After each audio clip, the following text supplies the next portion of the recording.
Hello everyone, this is your friend Naruto Nexus 2.0 and we are back with a new fanfic. Which is what if Naruto became the dark obsession of the Uchiha and controlled all the Uchiha girls Part 1. I was on my way to the academy, feigning irritation at Kasumi and her apparent lack of skill, to fetch Sayuri in her place. For a Chunin engaged in a friendly sparring match, not noticing the change in the trajectory of a kunai coming her way the very instant it was outside her field of vision was cause for concern. Although, I couldn't really complain, given how easy it was to injure my housekeeper and thus get her out of my way for the day. Then again, it hadn't really surprised me that since I married Fugaku and surrendered the clan leadership to him, I had noticed a steady decline in ability in our younger generation. It mostly stemmed from an unhealthy over-reliance on our eyes, with most of them just becoming mindless apes mimicking their opponents. Worst of all, many seemed to be proud of that fact, not realizing that a generation ago, being called a copycat was one of the gravest insults to people bearing the Uchiha crest. Yet, with the spark of genius that was once present in every single member of the clan being absent in most, it didn't surprise me. To be fair, this development didn't start with Fugaku, if the accounts of our clan history are to be believed. The clan's decline started back when we were entrusted with the security of the village and the founding of the Uchiha police force. This resulted in the clan, for the most part, being confined to the village, with only the occasional exception from within our ranks being allowed to join the shinobi forces proper for any length of time.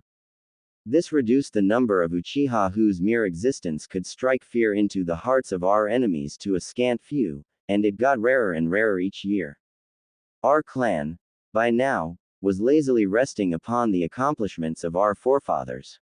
I was convinced that in a generation or two the Uchiha name would be said in the same breath as the Yamanaka or the Nara, the Uchiha falling beneath the recognition of even the four noble clans. The reverence of old would be a fading memory, with the tale of the great shinobi wearing the Uchiha crest believed to be an exaggeration. Despite not sharing the misgivings of Fugaku and the elders, it was apparent that the clan's confinement was a measure taken by the second Hokage to keep us close. Some would call it a reasonable precaution, but there undoubtedly was reason to fear us. Madara made the fact of what one of us could accomplish should we put our minds to it more than evident. We are warriors first and foremost. Our place is on the battlefield, where we can feel at home amongst the carnage. Glorified guard dogs we are not. The Inuzuka would fit that bill better than we ever could. So it was no wonder that Madara, who spent every waking moment of his life on the battlefield, managed to get as strong as he did. Since Tobirama crossed blades with the Uchiha more than once, he must have been painfully aware of this fact. He knew better than to underestimate us, and by trying to keep us away from the fighting, he succeeded in stifling our growth, barring the rare exception. A sensible precaution, one it seemed he managed to instill in his successors before he got himself killed. As a result, even during times of war, the village leadership hardly called upon us to fight, and when they did, most of the time, it was because they had no other choice. It was a vastly different treatment than the Hyuga received, although they too had certain duties within the village. Perhaps Kushina was right when I had brought the matter up with her during our Chunin days that the unequal treatment was rooted in the fact they had chosen to safeguard their eyes while we hadn't. Unfortunately, her attempt to fix that went nowhere when I presented the seal she came up with to my father.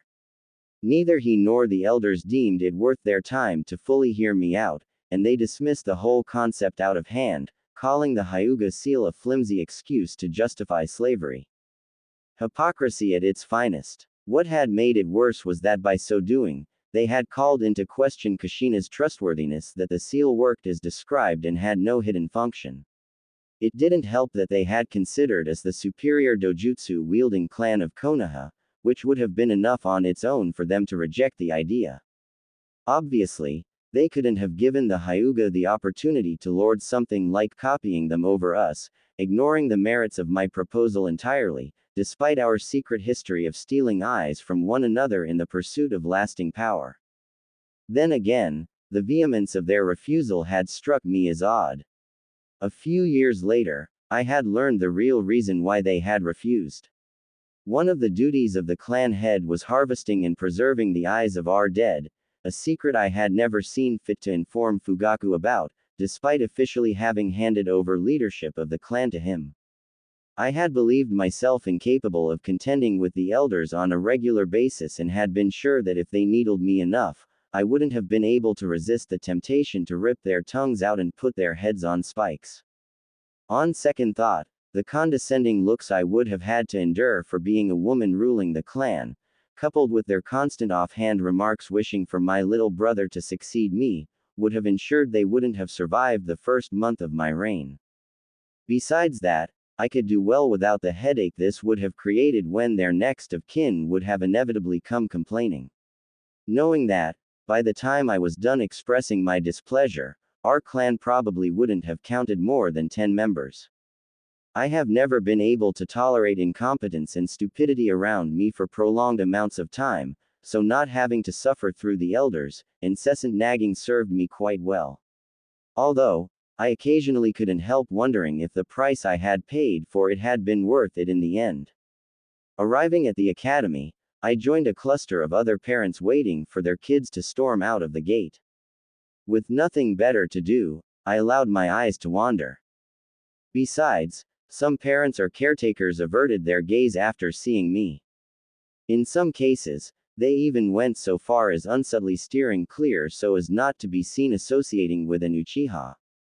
I could understand the sentiment. Seeing your family being killed by what could only be described as a force of nature and then being unable to take their pound of flesh in retaliation was something many struggled with. Not knowing where to direct your righteous anger was even more so, and I would like nothing more than to give them a chance to sat their cravings for revenge. Unfortunately, in doing so, I would confirm what was currently considered nothing more than an unsubstantiated rumor, that the Uchiha clan was responsible for what happened. I highly doubted the general populace would care that cousin Obito had been reported dead years prior to that, nor that my investigation into the aftermath of the Kyuubi attack revealed that he hadn't had any contact with any of our kin living in the village. Still, I couldn't be sure he hadn't had anyone else backing him. Another Uchiha was unlikely, since there was only one other body that couldn't be recovered in the last 20 years. According to the reports, he had been killed by Onoki's dust release during the Second Shinobi World War. Given that Iwa hadn't flaunted an Uchiha clan of their own, I was inclined to believe the veracity of that report. No, the modification of his body pointed in an entirely different direction, and after I confirmed the validity of my theory, there would be a reckoning. It was only a matter of time. So when I had found Obito's dead body as I had been trying to reach Minato in order to help him, I had done what I had always been made to believe every reasonable member of a clan would have upon realizing that one of theirs had been responsible for destroying half the village. I had made the evidence disappear, thus marking the greatest regret of my life. If only I wouldn't have been required to follow what my father had ingrained into my head since I had been a child, and instead could have followed my heart. Then I could have been in time too. I stopped myself from going down that path again as I noticed an Anbu hiding on the roof of a house from where he was overlooking the crowd. He didn't bother hiding very well. Back in the day, Dragon would have had his hide for such a lack of skill. Luckily for him, it seemed I was the only one aware of his presence. Carefully maintained instincts put me on alert as I continued to scan my surroundings, searching for his teammates. It was rare for Anbu to operate alone, at least not for anything considered crucial. It was likewise rare for them to operate within the village bounds. I didn't have any time to wonder further what his presence was all about, as a horde of screaming children ran out of the building, searching for their parents. Sayuri had no trouble making me out amongst the people, the superior eyesight every Uchiha possessed even before the activation of the Sharingan showing its worth. She immediately hastened her pace and ran my way with a smile plastered on her face. Her face had more than just a passing resemblance to her father's, possessing the same eyes and cheekbones, but more importantly, she bought into the same Uchiha exceptionalism as her father, thinking herself to be better than everybody else. This sentiment had only been reinforced since her first day at the academy by becoming top of her class, to this day, a feat I wasn't entirely sure how she managed it. She was average at best, not even close to the skill her older sister called her own at half Sayuri's age. Surely nowhere near good enough to be labeled a genius, a term that had seen such excessive use it had seemingly lost all meaning. I couldn't recall a year in recent memory in which the top student in a class was called anything else. I missed the times when you actually had to back up such denominations since there was nothing more dangerous than a contorted perception of your own ability. She was already buying into it all, and short of receiving a wake-up call, it would only get her killed sooner rather than later. Sayuri came to a stop right in front of me, her grin widening. "Mom, what are you doing here?" she asked while searching the crowd. "Where is Kasumi?" She hurt herself while training. "Nothing serious," I informed her. "Oh," she momentarily deflated, only for her grin to return with a vengeance. "I like you better, anyway. You can come to get me from now on if you like," before mumbling under her breath before she clarified. "Well, on those days Izumi Oni-chan can't. If it were up to me, I wouldn't mind being here every day, just not for her sake." As it stood, I was already taking a risk by being here. Nonetheless, it was a chance I had to take. I couldn't remain oblivious about his well-being. I needed to know that he was taken care of. "Unfortunately, that will not be possible," I told her, my words wiping the smile from her face. Taking on the same bland expression her father constantly wore on his face, thus further highlighting the similarities between her and the semen donor responsible for her existence. To be honest, I had never come to like either of my so-called offspring for the simple reason that they were also fugakus. Sayuri, in particular, with her mediocre talent, looks, and entitlement that made her a younger female version of her father, had made that rather difficult. Not that I could say I hadn't tried. But it had become clear rather early on, that the children I had to bear him would never be mine in any way that counted. I had merely been supposed to be the breeding cattle providing an immaculate lineage. The children had always been supposed to be his and his alone, to mold them as he had seen fit, in accordance with our agreement. As a result, after realizing this, I had ceased all attempts to bond with them on more than a superficial level. I hadn't even nursed them to prevent myself from getting attached. It hadn't been easy to stay away in the case of my firstborn. She had been gifted and intelligent, but most importantly, her features hadn't had any clearly discernible resemblance to her father, having been being a perfect melding of mine and his. It made her look like just another cousin, unlike Sayuri. There were moments when it had been hard to resist the temptation to nurture her spark instead of seeing it slowly doused in the mold Fugaku tried to press her into. Seeing him gradually destroy one of the scant few in our clan who had actually possessed some talent had been difficult to bear. Naturally, she had easily exceeded her peers despite being under his tutelage, not that it had been challenging by any measure. She most likely would have managed it lobotomized and blinded. The problem was that by helping her, I would have had to renege on the agreement that had freed me from any kind of responsibility of leading a withering clan in exchange for 2 children and playing the perfect wife, his very own Yamato Nadeshiko. It had come to me easily enough.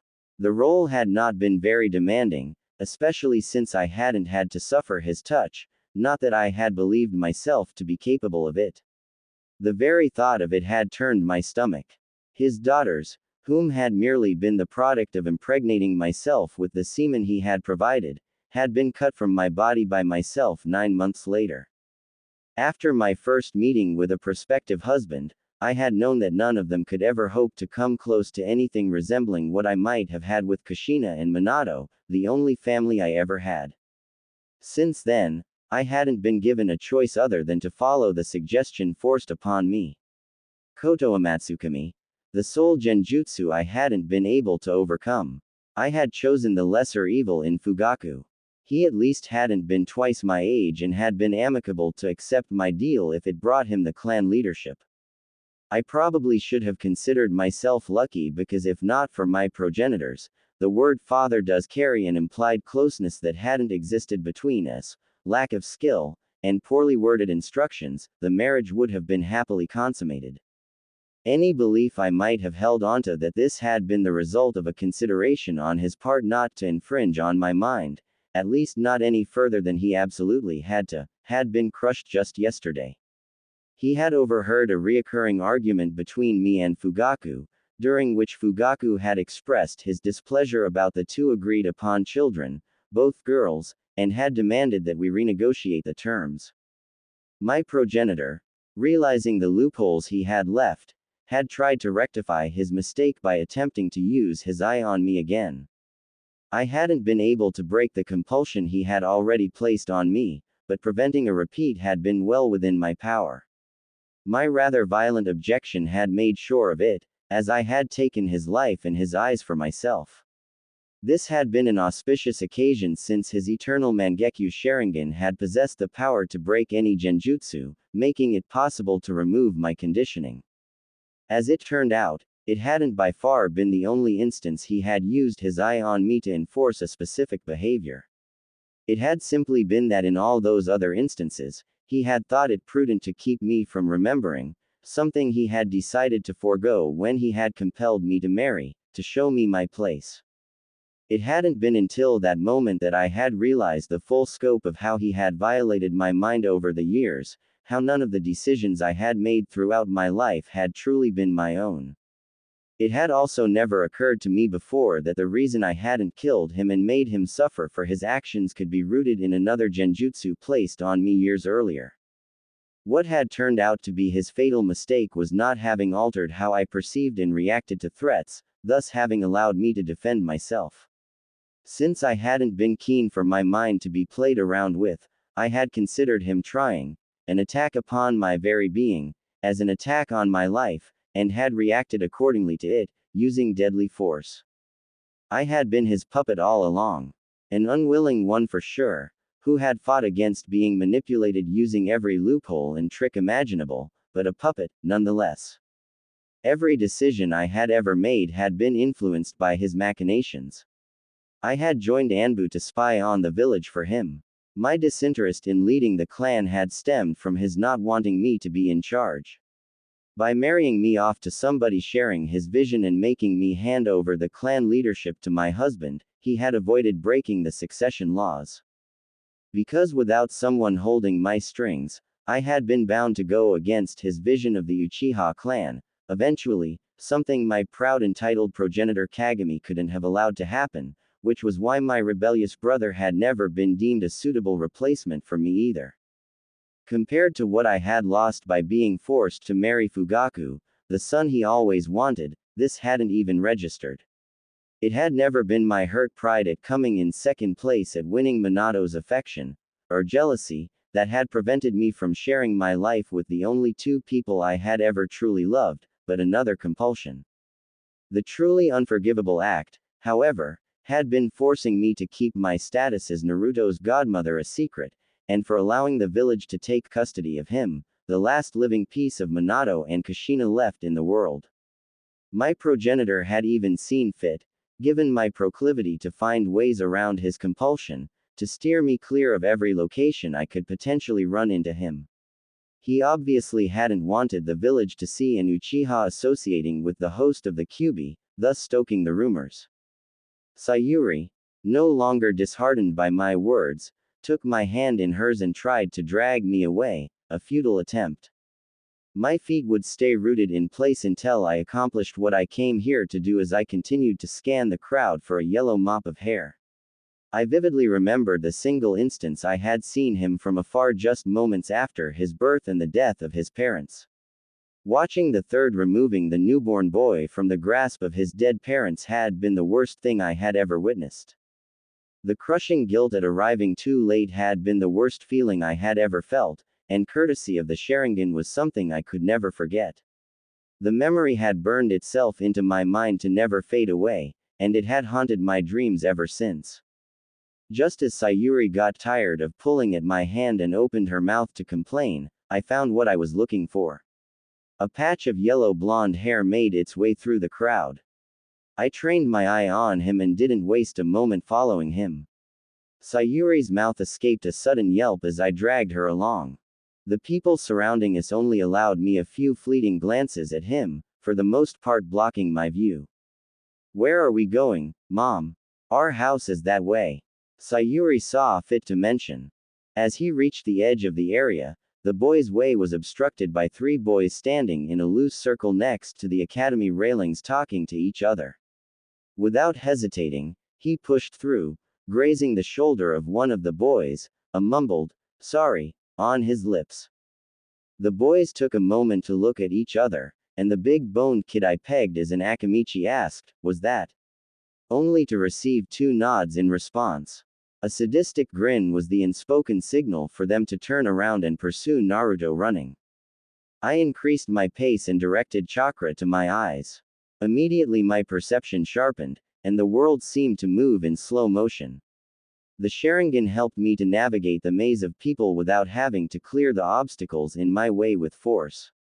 When I cleared the crowd and turned into the same street, I saw the tail end of the 3 older boys having Naruto in a headlock and maneuvering him into a side street.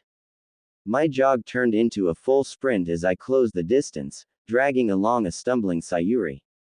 When I reached the mouth of the alleyway, the 3 older boys had Naruto against the wall, surrounded on all 3 remaining sides. "Mom, what are we doing here?" Sayuri asked. Only after a few moments in which I didn't respond did she follow my view. "Huh, what is that idiot doing picking fights?" The grip of my hand around hers suddenly strengthened considerably, threatening to crush her fingers. It took her screaming out in pain and trying to free her hand for me to realize what I had done. I released her hand and saw from the corner of my eyes how Sayuri was nursing her hand. "That hurt," she wailed. I ignored her and instead focused on what was happening in the alleyway. "Let me go, you big jackasses!" Naruto shouted. A hard shove against the wall stopped his attempts to push through the encirclement. Laughing, the brown-haired boy standing in front of Naruto said, "We might do that after you kneel before us and beg for forgiveness, demon brat." Neither he nor the 3rd boy with his moss-green hair seemed to belong to a clan, lacking any of the typical features associated with them. This in turn called my initial assumption for the big-boned kid to be an Akamichi into question. A clan child should know better than to mess with a Jinchuriki. That was a term for which it was hard to put my disdain into words because none of the 3 people I knew who had qualified for carrying that distasteful designation deserved to be called human sacrifice. More importantly, how did they even know about Naruto's status? Wasn't it forbidden to talk to kids about it? The Anbu from before sunshined on top of the wall the boys were standing next to, interrupting my thoughts. This could only mean one thing. That he was Naruto's protection detail. So far, I wasn't impressed with his performance. As pleased as I was at his presence for rendering my interference redundant should this get out of hand, it also complicated things. It prevented me from making contact with Naruto if I didn't want the Hokage and Danzo to know about it. Just being here might suffice for my name to appear in the mission report of that Anbu operative. Another foiled escape attempt from Naruto made them change their strategy. "Hold him," ordered the brown-haired boy. Naruto wasn't given a chance to react as the 2 remaining boys grabbed one of his arms each, holding him in place. "I'm really gonna enjoy this," he proclaimed as he took a loose stance and punched Naruto in the stomach. The hit from the older boy, who was a full head bigger and at least 2 years older than Naruto, made him retch in pain. The only thing stopping him from crumbling into a ball on the floor were the hands holding him upright. I balled my hands into fists, and my head tilted upwards, glaring at the Anbu operative. Since he hadn't intervened yet, I wondered what it would take for him to do so.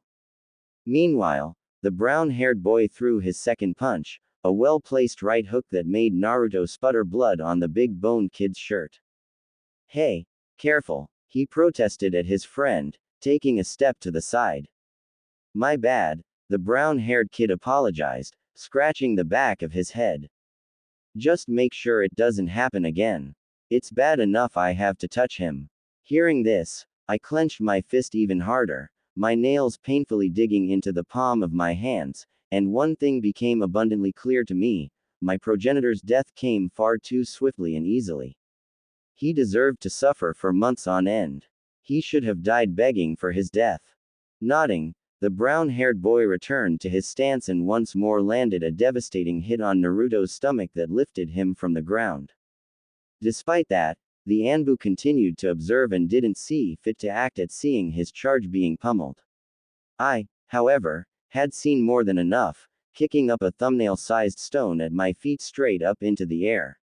Waiting for the stone's descent, I kicked it again shortly before it could touch the ground, propelling it at Naruto's attackers. A dull sound resounded as the stone hit the moss-haired boy facing away from me in the back of his head. The force of the hit made him stumble forward, releasing the grip on Naruto's arm at the exact same time the brown-haired boy swung his fist for the fourth time. The sudden absence of a hand pulling Naruto right made him move left. Taking full advantage of this momentum and putting everything into his strike, Naruto smashed the big-boned boy's face. The boy's nose broke with a loud crunch. Dazed, he stumbled backward and fell over his own feet. At the exact same time, the brown-haired kid's fist made contact with the wall at the very spot Naruto's head had been just a moment earlier. A painful yelp escaped him as he withdrew his hand and cradled it against his body. Naruto didn't waste any time and took advantage of the opening I had created and viciously attacked the sole remaining and still standing opponent. The Anbu operative's gaze, perched on the roof, fell on me. Falling right into my trap. The moment our eyes met, I put him into a genjutsu rooting him in place. An instant later, my attention returned back to Naruto. His form was off as if he had never received formal training in the academy. His wide swings were something you would expect to see in a brawl between civilians, not a fight between academy students. Despite this apparent lack of skill, his punches were undoubtedly powerful, judging by the reaction whenever his fists made contact with his opponent's body. The brown-haired boy's one-handed attempts at protecting himself were awfully inadequate. Naruto's attacks were about to overwhelm his opponent any moment now. Unfortunately, it was time he didn't have, as the green-haired boy with the broken nose was moments away from rejoining the fight.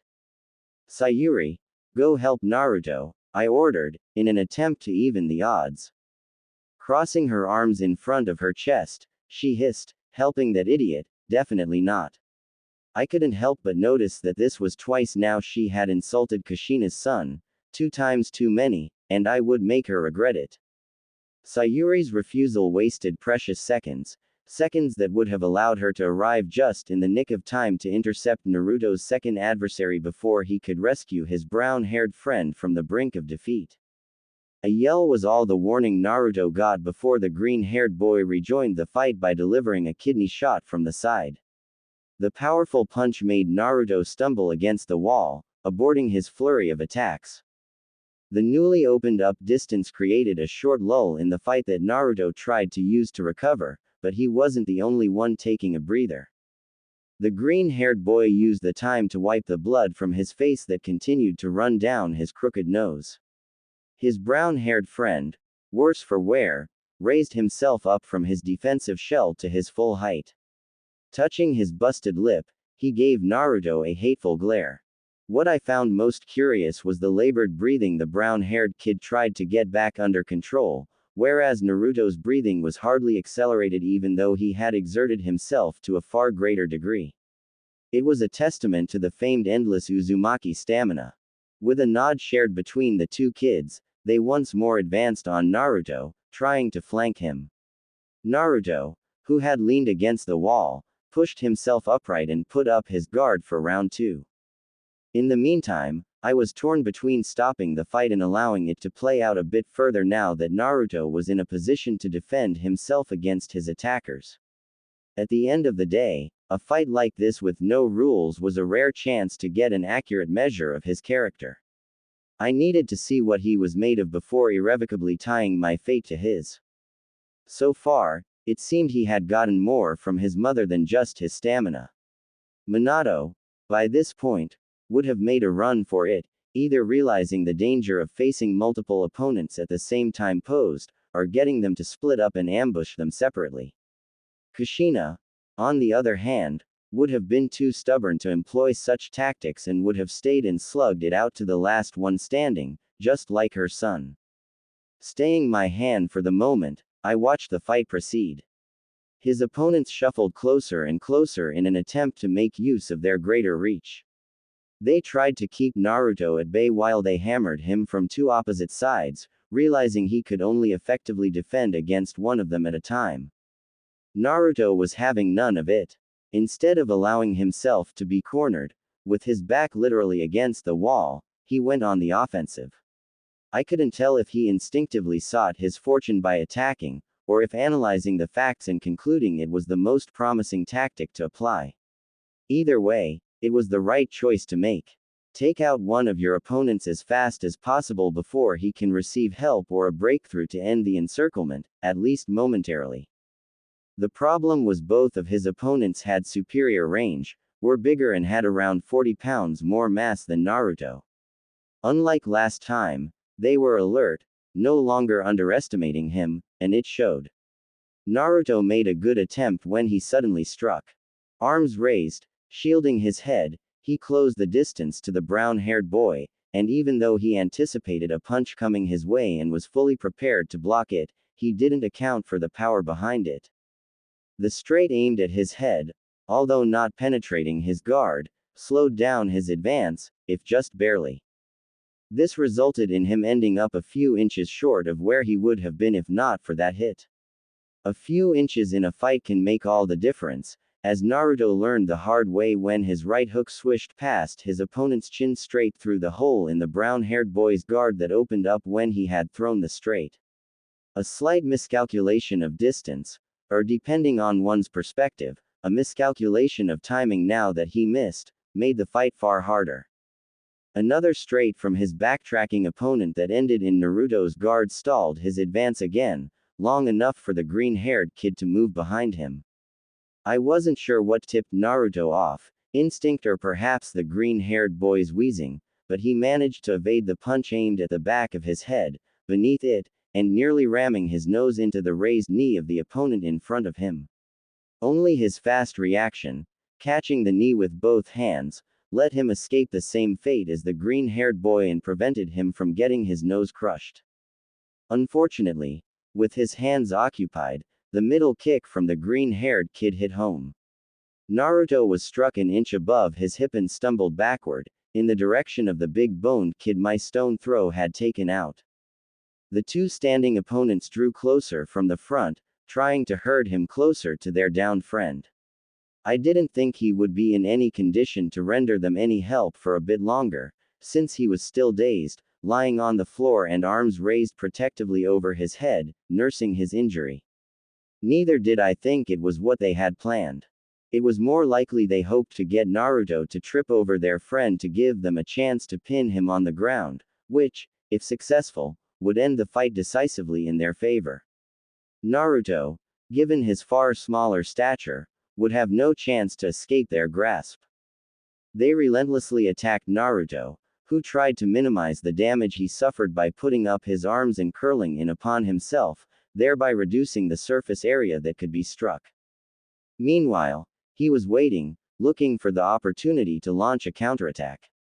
An opportunity he realized, after one punch after the other battered his defense, with some even penetrating it, wouldn't arise if he didn't create it himself. His opponent's longer reach, double the number of limbs, and doing their best at covering each other's mistakes sufficed at keeping him at bay. He chose to do it in a way that would have made his mother proud and embarrassed in equal measure. Proud because I knew for a fact she had done the same at least once, leaving no doubt that Naruto was definitely her son. Embarrassed because it was a stupid thing to do. No one in their right mind would forego defense and decide to trade blow for blow. Still, that was what he chose to do. Without any regard for his health, he was giving as good as he got as the three of them were beating each other bloody. A punch followed by a punch, a kick by a kick, with the occasional counter mixed in. It made predicting who would win a thing of impossibility. The outcome would be determined by who could take more punishment, something I usually would never dare bet against an Uzumaki and certainly not against Kushina's son On, but it might just as well come down to who landed the lucky punch. Given that Naruto was fighting against two, the odds were not in his favor. Additionally, I had no intention of allowing for the off chance his spirit could end up broken by losing a meaningless fight in a side street. I was about to step in and put an end to the fight when there was a sudden shift. Naruto, who until mere moments ago had been severely struggling, with his defense entirely consisting of the occasional block, and out of nowhere, added parries to it. This allowed him the masterful deflection of even their fastest attacks. It took him only a few more exchanges, and he started to slip around their attacks. He was reading them like an open book. After a short adjustment period, not lasting more than a few heartbeats, he was entirely evading any hit, leaving him to dish out the hurt. His wide and flailing swings from before in just a few exchanges gained a precision I would not have think him capable of for a few years yet. He was accurately, and with perfect timing, striking whenever there was an opening to exploit. By now, he was taking them apart, the slugfest having turned into a one-sided slaughter. It nearly seemed as if, but that couldn't be, if only he wasn't fighting with his back to me so I could make sure. I was about to dismiss the thought as nothing more than mad ravings when he slipped under a punch, and by so doing, had to turn his head slightly when I caught a glance of something that should be outright impossible. How could he have a Sharingan, the ritual? It all suddenly occurred to me. Kushina's blasted adoption ritual had worked. Her hair-brained idea of creating artificial Uzumaki by transferring genetic markers I helped her develop had actually worked. I had been convinced after we had tried to become real blood sisters and nearly died in the process that it had been a failure. Clearly, I had been mistaken.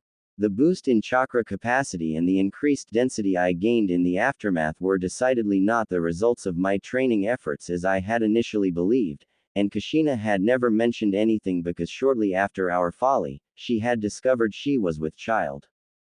Suddenly it all made perfect sense. We used that ritual in April, and Naruto was born on October the 10th. By then, she must have already been pregnant. That was just like her. Only the scatterbrained Kushina could lose track of her cycle like that.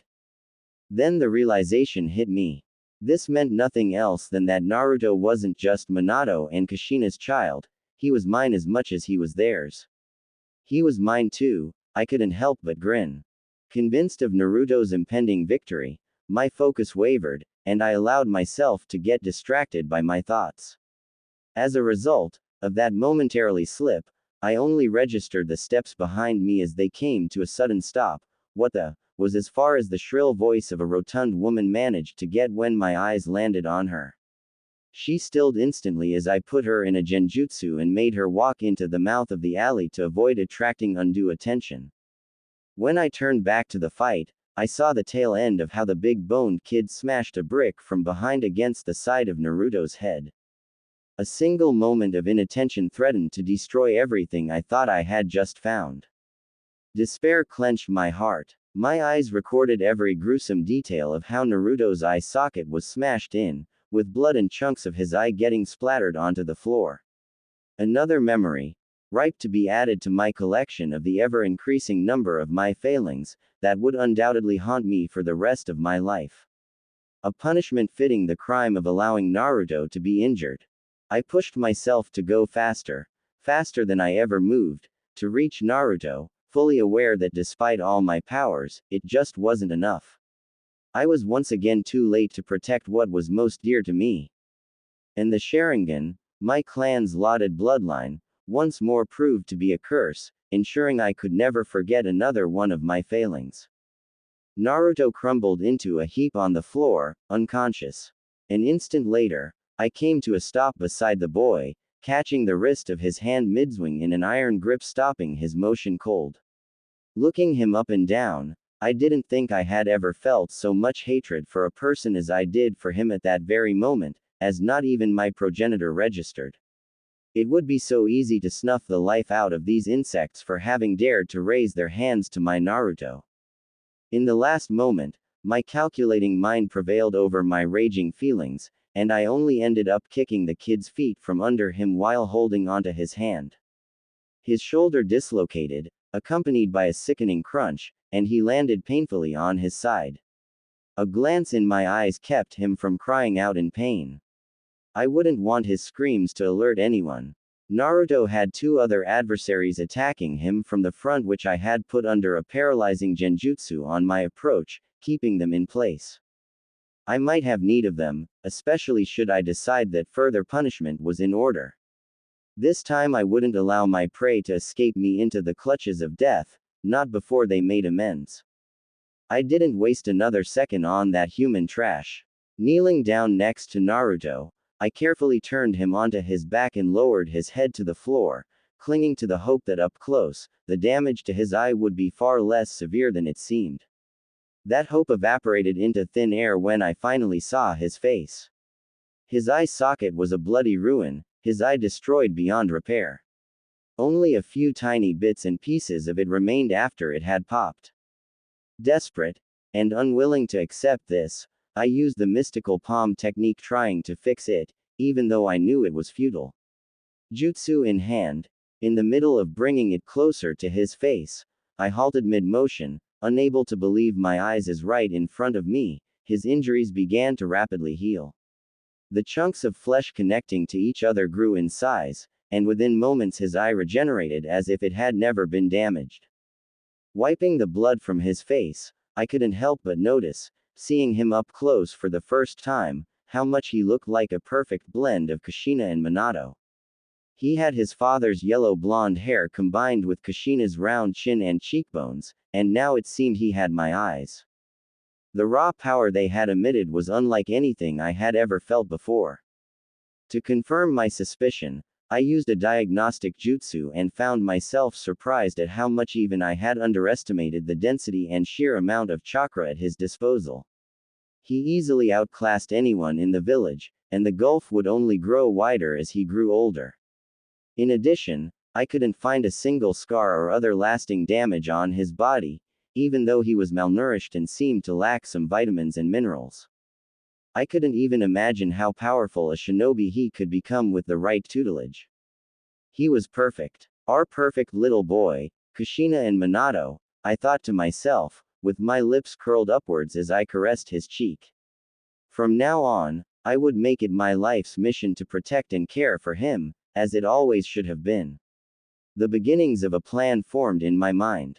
Sayuri's careful approach, eyeing the downed kids, reminded me that we weren't alone. My gaze flickered to the big-boned kid on the floor. It would have been easy to assign full responsibility for why my Naruto got hurt to him, but that would just be lying to myself when, in truth, I was to blame. It was my presumption that the big-boned kid lying on the floor was incapacitated which had led to this. He must have shaken off his daze when I wasn't looking, and, upon realizing there was still a fight going on, must have reached for the first thing in the immediate vicinity and found a loose brick. He then must have risen from the ground, and, before he was fully upright, must have been swinging the brick in his hand in a smooth motion with all his might toward Naruto's head. This had forced me to watch in slow motion as the brick shattered against his skull right before my eyes, making me regret the decision of letting that fight play out. I should have interfered right from the very moment they had dared to lay their hands on my Naruto. He might not have liked getting rescued. After all, Kushina certainly never had, with one exception, when Minato did the rescuing, but at least he would have been safe, and none of this would have ever happened. Kushina would have scoffed at me, "Don't sweat it, Mickey. There was no lasting harm done, and you can't always protect him. What you can do is teach him to do it himself." For all the goofing around she was prone to, she had a habit of voicing profound wisdom out of nowhere. Oh, how I missed that crazy redhead. She would have been right. This insect wasn't worth my time. I returned my attention to my Naruto. Making sure to numb his pain receptors, I took out a scroll and retrieved an alcohol-filled cylindrical bottle from within, and removed the cap. Stroking through his hair, I steeled my nerves for what I was about to do. No matter how much I would rather not hurt my baby, even if I knew it was only temporary, it had to be done. I needed to know, for his sake. Carefully lifting up the eyelids of his left eye with one hand, I worked my thumb index and middle fingers slowly under the eyelids until I could grab his eye. A small yank later removed it from its socket, and with a chakra scalpel, I severed the optical nerve. I waited, holding the eyeball in my hand until I saw him regenerate the eye I just took, and only then placed it in the bottle and proceeded to take his other one. A retching sound reminded me that I wasn't alone. A glance over my shoulder showed me how my daughter desperately tried to keep her breakfast down. Since I couldn't allow her to contaminate this site, I put her under a quick genjutsu, which had the added bonus that it also prevented her from voicing any questions. Not that it would make a difference even were I to answer them, since I fully intend to be the only one who remembered this incident had ever occurred. Closing the lid on the bottle, I sealed it back into the scroll. Cradling Naruto in my arms, I stood up and carefully positioned him against the wall. He would wake up any minute now. Concentrating more chakra into my eyes activated their advanced form. Seeking out the gaze of all 5 other people present one after the other, I went to work and modified their memories, or in Sayuri's case erased the knowledge of ever being here. Except for Sayuri, they would remember Naruto kicking the 3 kids' asses, and since I made sure he would be the first to wake, they wouldn't doubt it.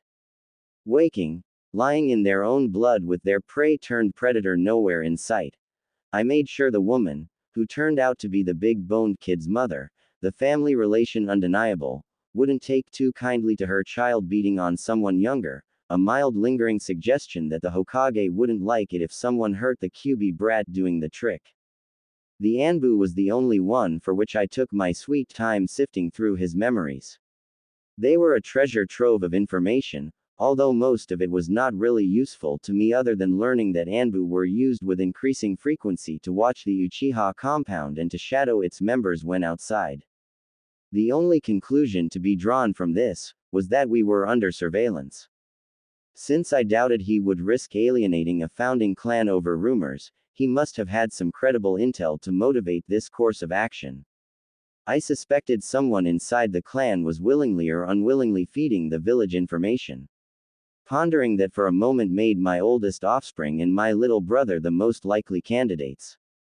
They were amongst the small number with the necessary skill, had ties outside the clan, and given they both were Anbu enjoyed the trust of our village leader. I had known Fugaku would be an obstacle to my plans, but I had assumed for entirely different reasons, and this certainly complicated things. If I wanted to preserve the clan as a tool, dedicating it to one goal and one goal only, safeguarding Naruto, then taking drastic measures was inevitable. The infestation that had brought the clan low need to be cut out, root and stem, to allow for a new beginning. Only this time, I would personally make sure it was done properly.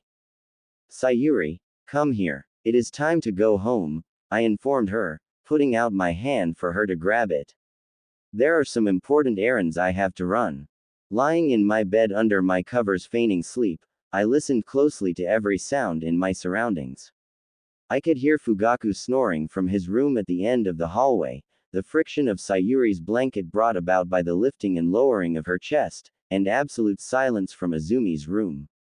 A casual look into her memories during supper disclosed that she was out guarding my Naruto tonight. She would have been the only person in the house I would have had to take extra precautions not to wake. Unlike Fugaku, she was taking missions outside the village. Her senses and instincts had been honed by regular brushes with death.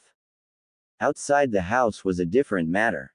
From the memories of my Naruto's Anbu detail, I knew they were watching our clan compound. It had been rumored among those of us who regularly wandered into the village proper that the number of Anbu operatives around our compound had seen a notable uptick in recent months, a rumor I knew to be true since my run-in yesterday. This was odd for a variety of reasons, the most important being that they weren't supposed to be policing the inside of the village. Their stated purpose was to guard vital infrastructure, the Hokage, and the village against outside threats. Since they had apparently been tasked with watching us, it indicated that the village leadership no longer trusted us. This fact, at least according to Fugaku's memories, was responsible for swaying most of the undecided and reluctant to see things his and my progenitor's way. It was getting harder to deny the reality that the noose around our necks was getting tighter every day and that this was no longer about someone's pride being hurt, or the villagers not showing the clan the respect and deference it was due according to them, but about survival. At this point, helped along by the village's actions, their coup was the inevitable consequence. For all I cared, they could go and kill one another until there was no one left.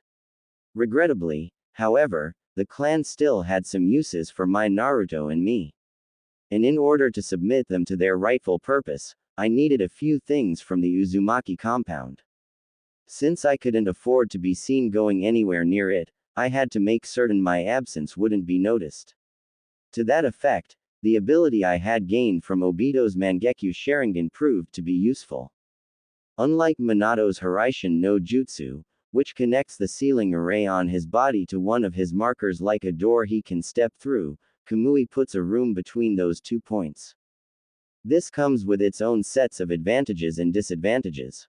One of the foremost advantages is that it allows the user, once inside the room, to open a door virtually anywhere. It suffices to imagine where you want to go for a door to appear, which is another advantage of the jutsu. Just because there is a door doesn't mean you have to cross the threshold. On the contrary, once a door is summoned, it can be used to look upon the other side. Admittedly, the view is distorted and colorless, and no sound goes through. Unless you move your eyes past the threshold, which will make them visible on the other side. It's quite different from how Minato described pinging one of his tags, a short burst presenting him with a snapshot of the immediate vicinity of his tag's location as his detection jutsu washes over the surrounding area. This, given enough tags, gave him complete awareness of what was going on a battlefield, not limited to just one point of view that was slow in altering its angle and relative position. Thus, Kamui certainly wasn't the best spying or battlefield awareness jutsu imaginable, but it served my momentary needs rather well. It allowed the repeated creation of doors high up in the air around the Uchiha compound to search for hidden Anbu operatives. The bird's eye view combined with the superior eyesight of the Sharingan allowed me to identify their hiding spots nearly effortlessly. With chakra sensors that were worth anything being rarer than a drop of water in the desert, and the occasional sensor the Yamanaka clan produced hardly deserving the name, I only had to make certain that no Hyuga was amongst those watching us since I doubted one of them would miss my sudden disappearance. The animal mask and cloak most solely relied upon to hide their identity made identifying the Anbu clan affiliations difficult, but it was not impossible if one knew what to look for. In the case of the Hyuga, they had a particular lithe build, essentially no calluses from holding kunai or other weapons on their hands, and they rarely, if ever, turned their heads. While one of those factors alone was insufficient to tell, finding all three made it a near certainty that it was a Hyuga. Fortunately for me, there didn't seem to be one among them. It was no great surprise the number of Hyuga who found themselves in Anbu was relatively low. Not because of lack of skill on the Hyuga part, Dragon would have given his right arm and leg for a mere dozen of them. Their ability to gather intelligence was unmatched, but the caged bird seal made branch members' liabilities since they come equipped with torture and deadman switches not under the control of the village. As a precaution, I also looked outside the Uzumaki compound. All it would take would be a single Anbu seeing me appear out of nowhere to ruin it all. It was presumptuous to assume that the residents of the former Hokage wouldn't be watched, despite it being protected by seals Uzushio would have been envious of. According to Kushina, Uzushio's downfall hadn't gone by Mito without leaving marks. She used the last years of her life to turn the already formidable protected Uzumaki compound into a venerable fortress. Kushina, on more than one occasion, jokingly said other OBAA sans would take up knitting in their old age to pass the time, while hers devised new ways to dismember and kill any uninvited visitors. If only half the things I was privy to were accurate, I didn't doubt for a single moment that Obito would have had a few very bad last few seconds had he dared to attack Kushina within her home. Still, thinking about this made me furious, because if not for those precautions the first thought up, she wouldn't have had to give birth inside a cave to protect his precious village, and Kushina would still be alive. The assumption alone, that no one in the decades since it was built would have stumbled over that secret cave just a few leagues away from the village and deduced its purpose, was outright presumptuous, but the illusion had to be maintained, which was the reason the few Anbu who accompanied them couldn't have been from a clan. God forbid someone with actual skill being part of the team guarding the sitting Hokage, his wife, and their soon-to-be infant child. If not for Hiruzen losing his wife in the attack, a woman I was convinced he had loved, I would have made sure he wouldn't have lived a day past the attack, since one could argue he was one of the few who profited from their demise. Still, no matter how hard I tried, I could never shake the suspicion that there was more at play here than even Obito's part suggested. With him dead at Minato's hands, I wasn't sure I would ever get the answers I was looking for. While my thoughts had run rampant, I had finished scouting the compound looking through the tiers in reality. Watching it from a dozen elevated positions confirmed that no one was anywhere near it, let alone watching it. My caution momentarily satisfied, I vanished beneath my blankets and reappeared inside my Kamui dimension. Reaching beneath my nightgown, I retrieved a ceiling scroll. I changed into the outfit the scroll contained, consisting of a black unmarked mask, some simple black pants, a black shirt, and a black hooded cloak. The white silk kimono I wore to sleep was hardly suitable for a night raid. Steeling myself, I reappeared in front of the main gate of the Uzumaki compound. This was it, the moment of truth. I would either get my hands on everything needed to put my plan into action, or it would all go up in flames, and with it, the best chance to provide a better life for my Naruto. Taking one last deep breath, I placed my hand on the Uzumaki swirl adorning the stone gate. It was time to find out whether Jiraiya had messed with the seals and locked me out.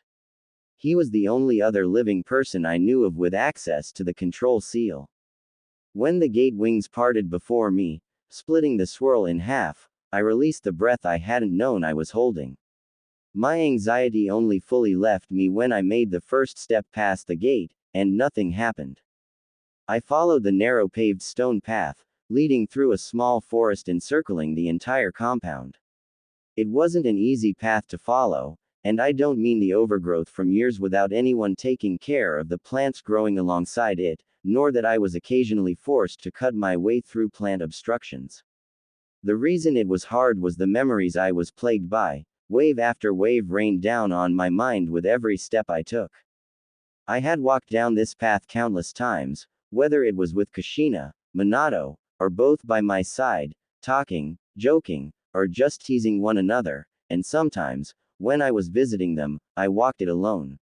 Never once had it seemed so lonely, nor had my heart constricted in such sorrow that only grew worse the closer I got to their home the way it did now. Halfway there, it hurt worse than when I had watched them die.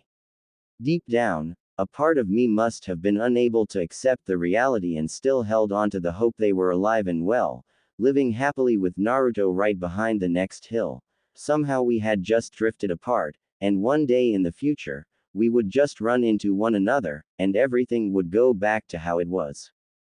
The only thing keeping that illusion alive was the uncertainty of what awaited me in their home.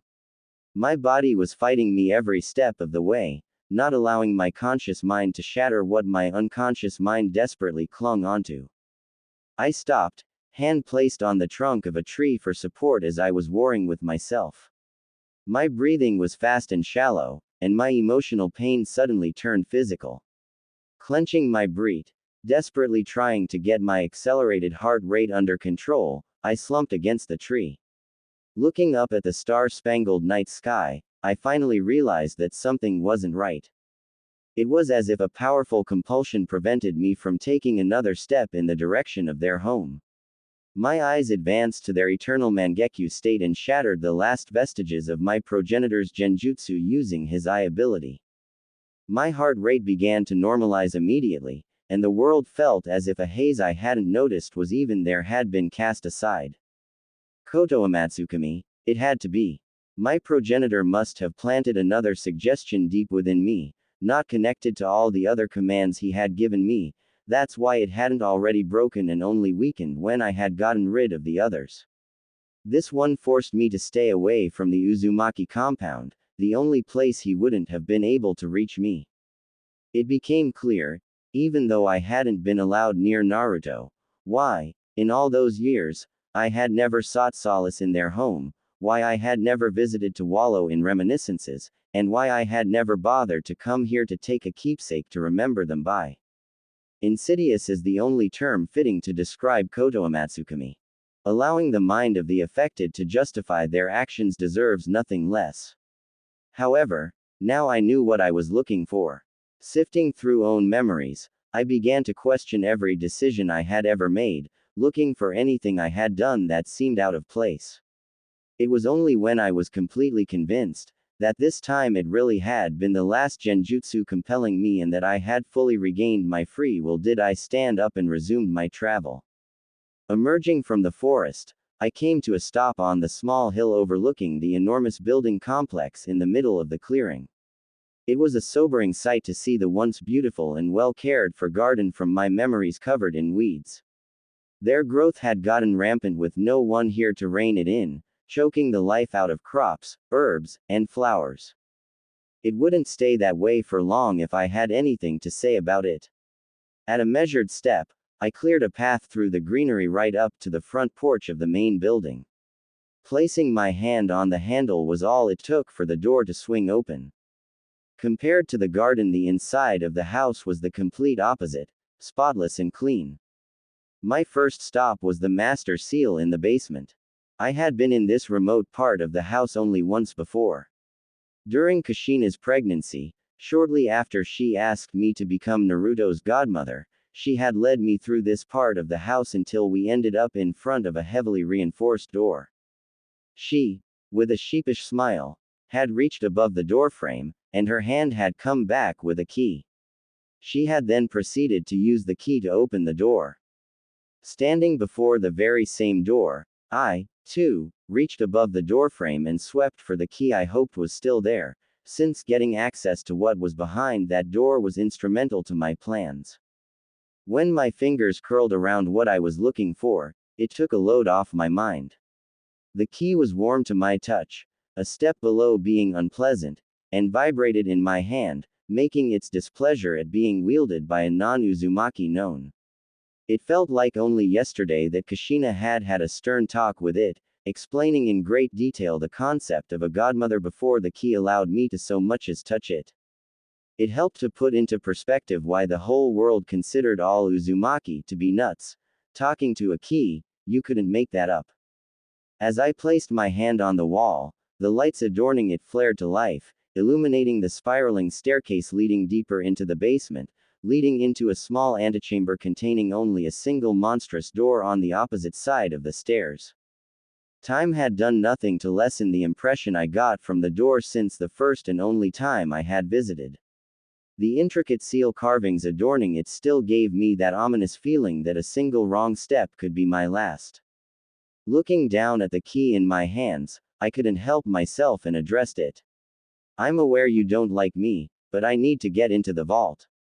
It's important to protect Naruto, Kushina-chan's son. I couldn't be sure if it would do me any good in dissuading the key from having me killed, but it at least calmed my nerves. I got my answer when the key's temperature sank. Not wasting any more time, I put the key into the door and with bated breath, waited for the heavy double doors to swing open and give way to the extensive library full of scrolls hidden behind them. Although not nearly as extensive as the Uchiha library full of jutsu we stole with a glance since the conception of our clan, it was still an impressive collection of knowledge encompassing every field of jutsu imaginable, the sole exception being the Fuinjutsu section.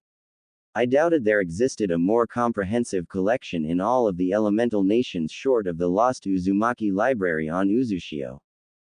Fuinjutsu was a shinobi art that wasn't really practiced inside the Uchiha clan since it was the one art in which our eyes didn't grant us a noteworthy advantage over others.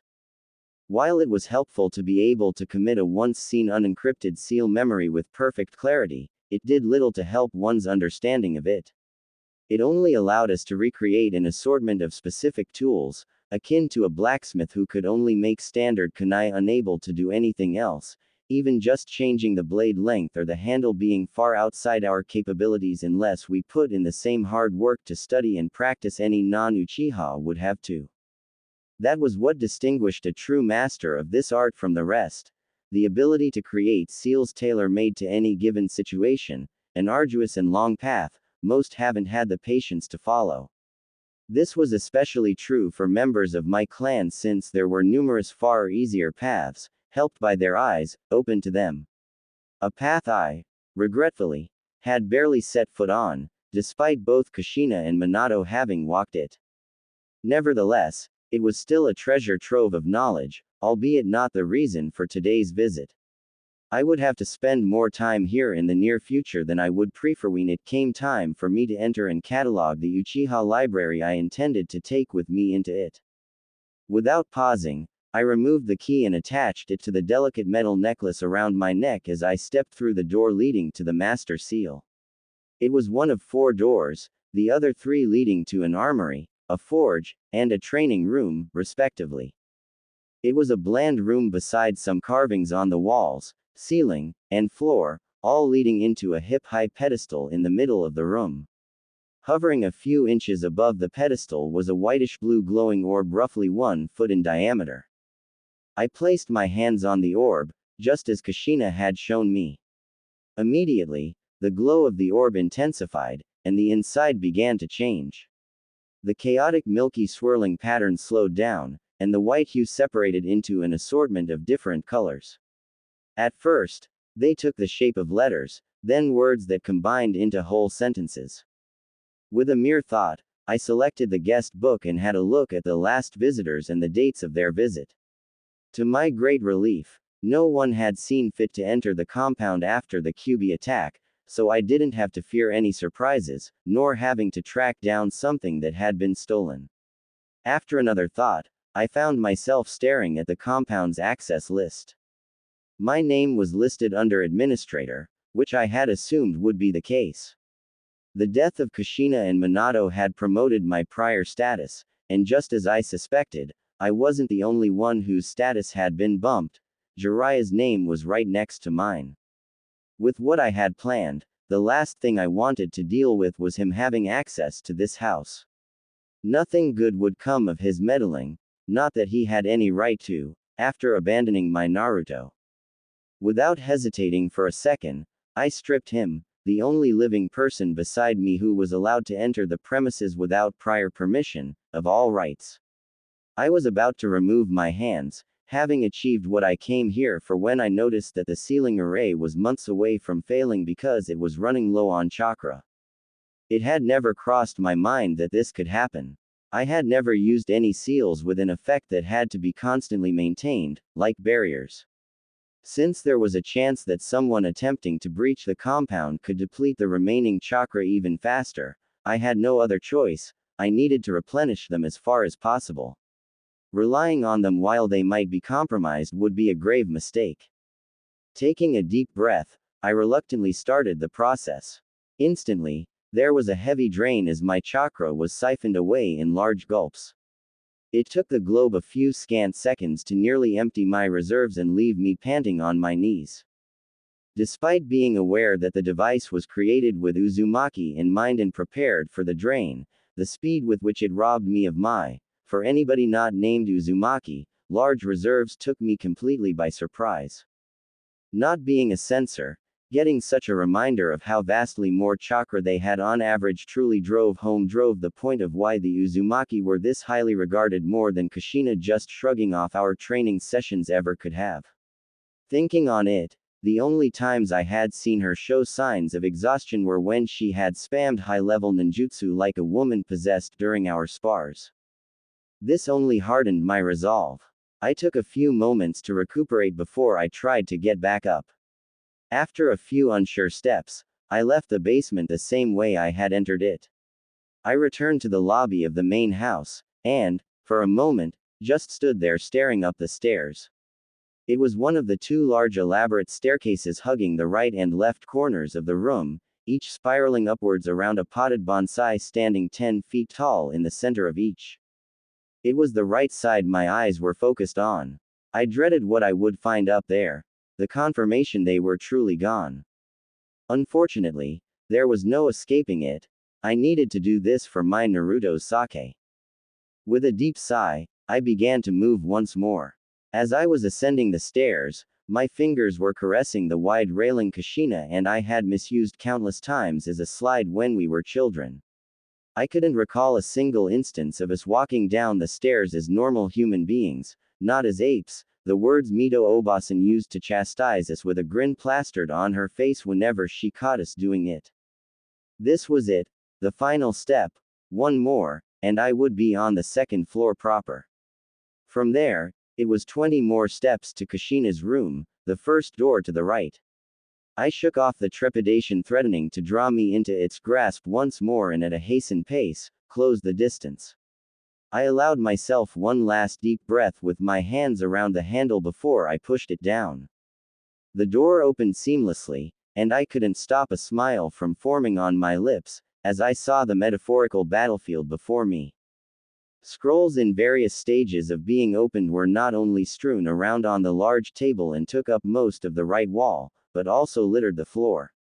In some cases, the scrolls were piled into heaps, the occasional clothing article mixed between them. It was like a look into the past.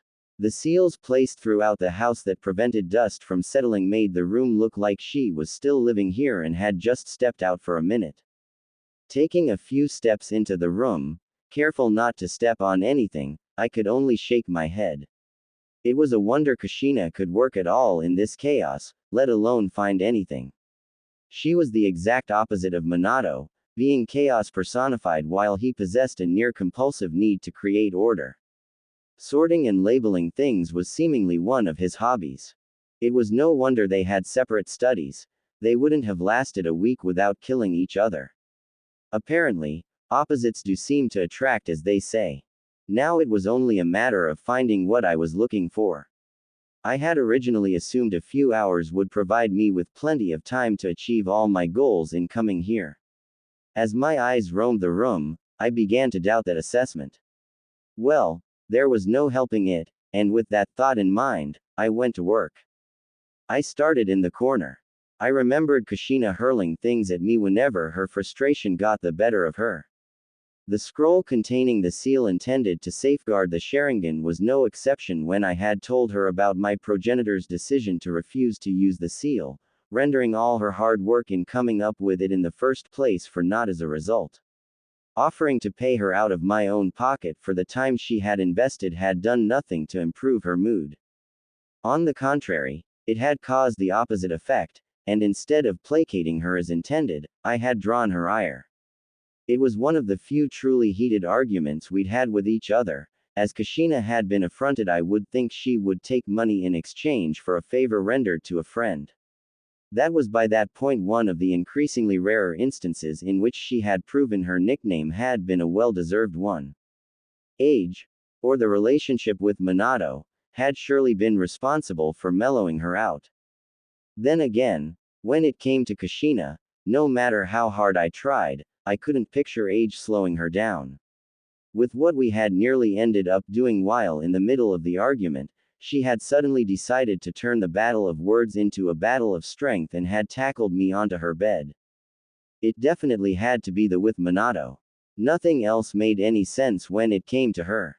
I could still recall the feeling of her lips on mine, the hunger as she nearly devoured me whole. Fondly basking in that memory, I caught myself as my fingers absent-mindedly traced my lips. Giving in to a sudden urge, I walked over to her bed in the corner of the room and picked up her pillow. Just holding it in my hands allowed me to smell Kushina's scent, still clinging to it after all these years. Bringing it closer to my face, taking a whiff nearly overwhelmed me with all the memories it triggered. I had to fight the temptation to just lie down in her bed, wrap myself in her blanket, close my eyes, and let myself fall. Ignoring the time constraints I was operating under and the reason I was here in the first place, I couldn't bring myself to do it. This might very well be the only place that kept Kushina's fragrance alive, and the thought of denying Naruto the chance to get to know his mother's scent by lying in her bed because of my selfish desires made me feel sick. I placed the pillow back onto the bed and then returned to my work, making sure to not disturb this temple any more than absolutely necessary. I was carefully looking at scrolls for half an hour, and during that time, I came across the craziest ideas and was already reconciling with the fact the seal was no longer here and that I might have to look elsewhere. When I lifted another scroll from the pile and pried it open, I remembered some of the diagrams. This was the scroll. Placing it onto an unoccupied corner of the table, I released a seal. A device about the length of a kunai of cylindrical shape with a handle piece appeared. Kushina had designed it. In essence, a seal stamp, allowing one of two possible registered users to apply what she called a micro seal directly to someone's eyeball. Once the seal was applied, should the eye leave the eye socket or the person the eye belonged to died, the seal would activate and destroy the eye. I picked the device up and moved the slider forward, and a small needle emerged from within the object. All it would take to apply the seal to someone's eye would be pressing it against someone's eyeballs and pushing a little chakra into the handle. Creating a seal no bigger than a dot, it was so small it was barely visible. Moreover, if placed on the eye while the pupil was looking upwards and pulling the eyelid aside, it could be completely hidden, making a distinction between an eyeball with the seal and one without impossible short of a close-up inspection. No one else would ever know it was even there to begin with, meaning that, unlike the Hyuga cursed seal broadcasting for the whole world to see that stealing their eyes was for naught, I had to tell people of its existence to dissuade them from even trying. This was half the reason for such seals to exist in the first place. It wouldn't do my clansmen any good if their eyes were destroyed after they were stolen, even though the faces the thieves would have made realizing they had been outsmarted might be worth it. Since this wasn't the only way for someone to get their hands on the Sharingan, I released another two instruments from the scroll. This time they looked more like actual stamps, one for each gender, able to suspend their ability to produce offspring outside the barrier they were keyed to. The original idea was to key it into the detection barrier surrounding Konoha, thereby preventing conception outside of Konoha's walls. This was a measure that would have served the needs of the Uchiha clan just fine. Kushina even had enough foresight to realize that keying such a seal into a stationary barrier could become an issue, and therefore she had included contingencies. After all, something as simple as a major overhaul of the detection barrier, or it stopped working properly, a far too likely prospect without an Uzumaki present to maintain it, or some other reason why the Uchiha would no longer live inside it would essentially render everyone with the seal effectively sterile. The instruments themselves could be keyed to selected users, those being the only ones able to apply and remove these seals. The original idea was to link them to the clan head, and the heir or heiress. They were designed in such a fashion that other users could be added only with the consent of one of the keyed-in users. As a precaution, there could only be two registered users of these tools at any given time, and keying in a new user also removed the previous user not assisting in the process from being able to use the tool. The seals themselves, Kushina swore it, were impossible to remove without using these tools. The encryption was unbreakable, randomized, and used the user's chakra to create a different key for every seal applied with the keys being stored within the tools. It was a nice concept, and I could easily substitute the barrier surrounding Konoha with the one surrounding the Uzumaki compound for my needs. Considering the precarious state my plans would put the clan in, keeping the seals keyed to the barrier surrounding Konoha would leave too many avenues of abuse open for my liking, and while using the Uzumaki compound barrier instead would be more secure, it still was far from ideal. So what I was really after was the original seal Kushina had based it on, which she called a relic of patriarchal society. Originally the seal was intended to ensure that no line theft could be committed, which was achieved by preventing any female marked with the seal from becoming pregnant by anyone except the man whose blood was applied to the tool prior to crafting the seal. I knew she had sealed it into the same scroll, the height of what her twisted sense of order would allow her to do. As luck had it, she hadn't rearranged it after she tossed the scroll away, and another cylindrical tool appeared after some twiddling with the scroll. This was it. None of these seals had the additional functions the Hyuga caged bird seal possessed. To be fair, it had never been intended to be used the way it still was to this very day. Kushina, at first, had been very reluctant to even entertain my request to create a seal to safeguard our eyes. It had taken some prodding, but eventually, she had told me why. It was not a commonly known fact, but the caged bird seal had been created by the Uzumaki under false pretenses. Long before Konoha's founding, the Hyuga clan had approached the Uzumaki desiring a seal to keep their criminals in check and to prevent them, in case a prisoner was to escape, from passing on the Byakugan to their enemies. As the Uzumaki realized what the Hyuga had actually used the seal for, to say they weren't happy was an understatement, and this got the Hyuga blacklisted as recipients of Uzumaki seals. From what I had gathered, they had even considered cutting all ties to that particular seal, including waiving the fee the Hyuga had to pay. Seals are expensive. Customized reusable seals, in particular, were more so, but ultimately decided against doing it, not wanting to reward them for this. So the Uzumaki clan, to this day, grudgingly accepted the money just so the Hyuga couldn't hold onto it. Who would blame Kushina? Not wanting to go into the annals of history as the one responsible for another such folly was quite the understandable sentiment. Not that I would have ever considered such a seal.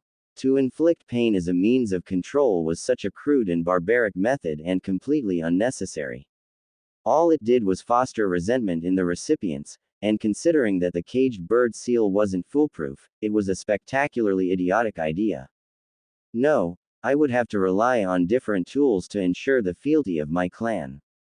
I didn't particularly like the prospect, but I wasn't in a position to be picky about my methods. That was the moment my eyes fell on a half-opened scroll lying on the table. I could only read a small part, but the words, prisoner, and execution, I managed to decipher aroused my curiosity.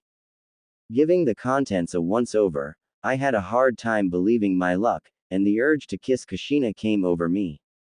Even from beyond the grave, she was still giving me ideas.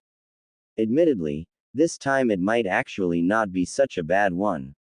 Leave it to her to have seals for which most clans would gladly kill casually lying around with no care in the world. To be fair, the compound was virtually impregnable, and I had my suspicions about why the door handles leading into most rooms glowed when touched. Still, seals like this were supposed to be locked up behind the thickest door and defenses one could possibly find. Uzumaki. Time and time again, I was glad they were peace-loving people when they were still around, which hadn't stopped people even back then who considered them to be too scary to be allowed to live. Just looking at what I had lying in front of me, which was just a glimpse of what they were truly capable of if not hindered by moral constraints and aversion to any form of violence, told me that assessment was more than accurate, frighteningly so. It was a good thing the only thing Kumo and Kiri received from Uzushiogakure was the deaths of their troops. The Uzumaki took them all with them when they wiped the island not only of any sign of life, but also of the evidence that there had ever been a civilization settled there. The seal depicted on the scroll in two variants would come in very handy. From what I understood, it was designed as a means to execute people. The creator apparently considered it wasteful to just kill criminals when their lives could be repurposed, which was why he intended to give ending their lives some lasting meaning by giving the community something back, essentially making them atone for their sins with their deaths. In a sense, he succeeded in that with the seal he came up with. Some would even call it poetic justice, because in order to be sentenced to death, you would have to be convicted of a capital crime, which in most cases was murder. So by transferring the life force of the criminal to another person, adding that life force to theirs, he gave back a life, not figuratively, but literally.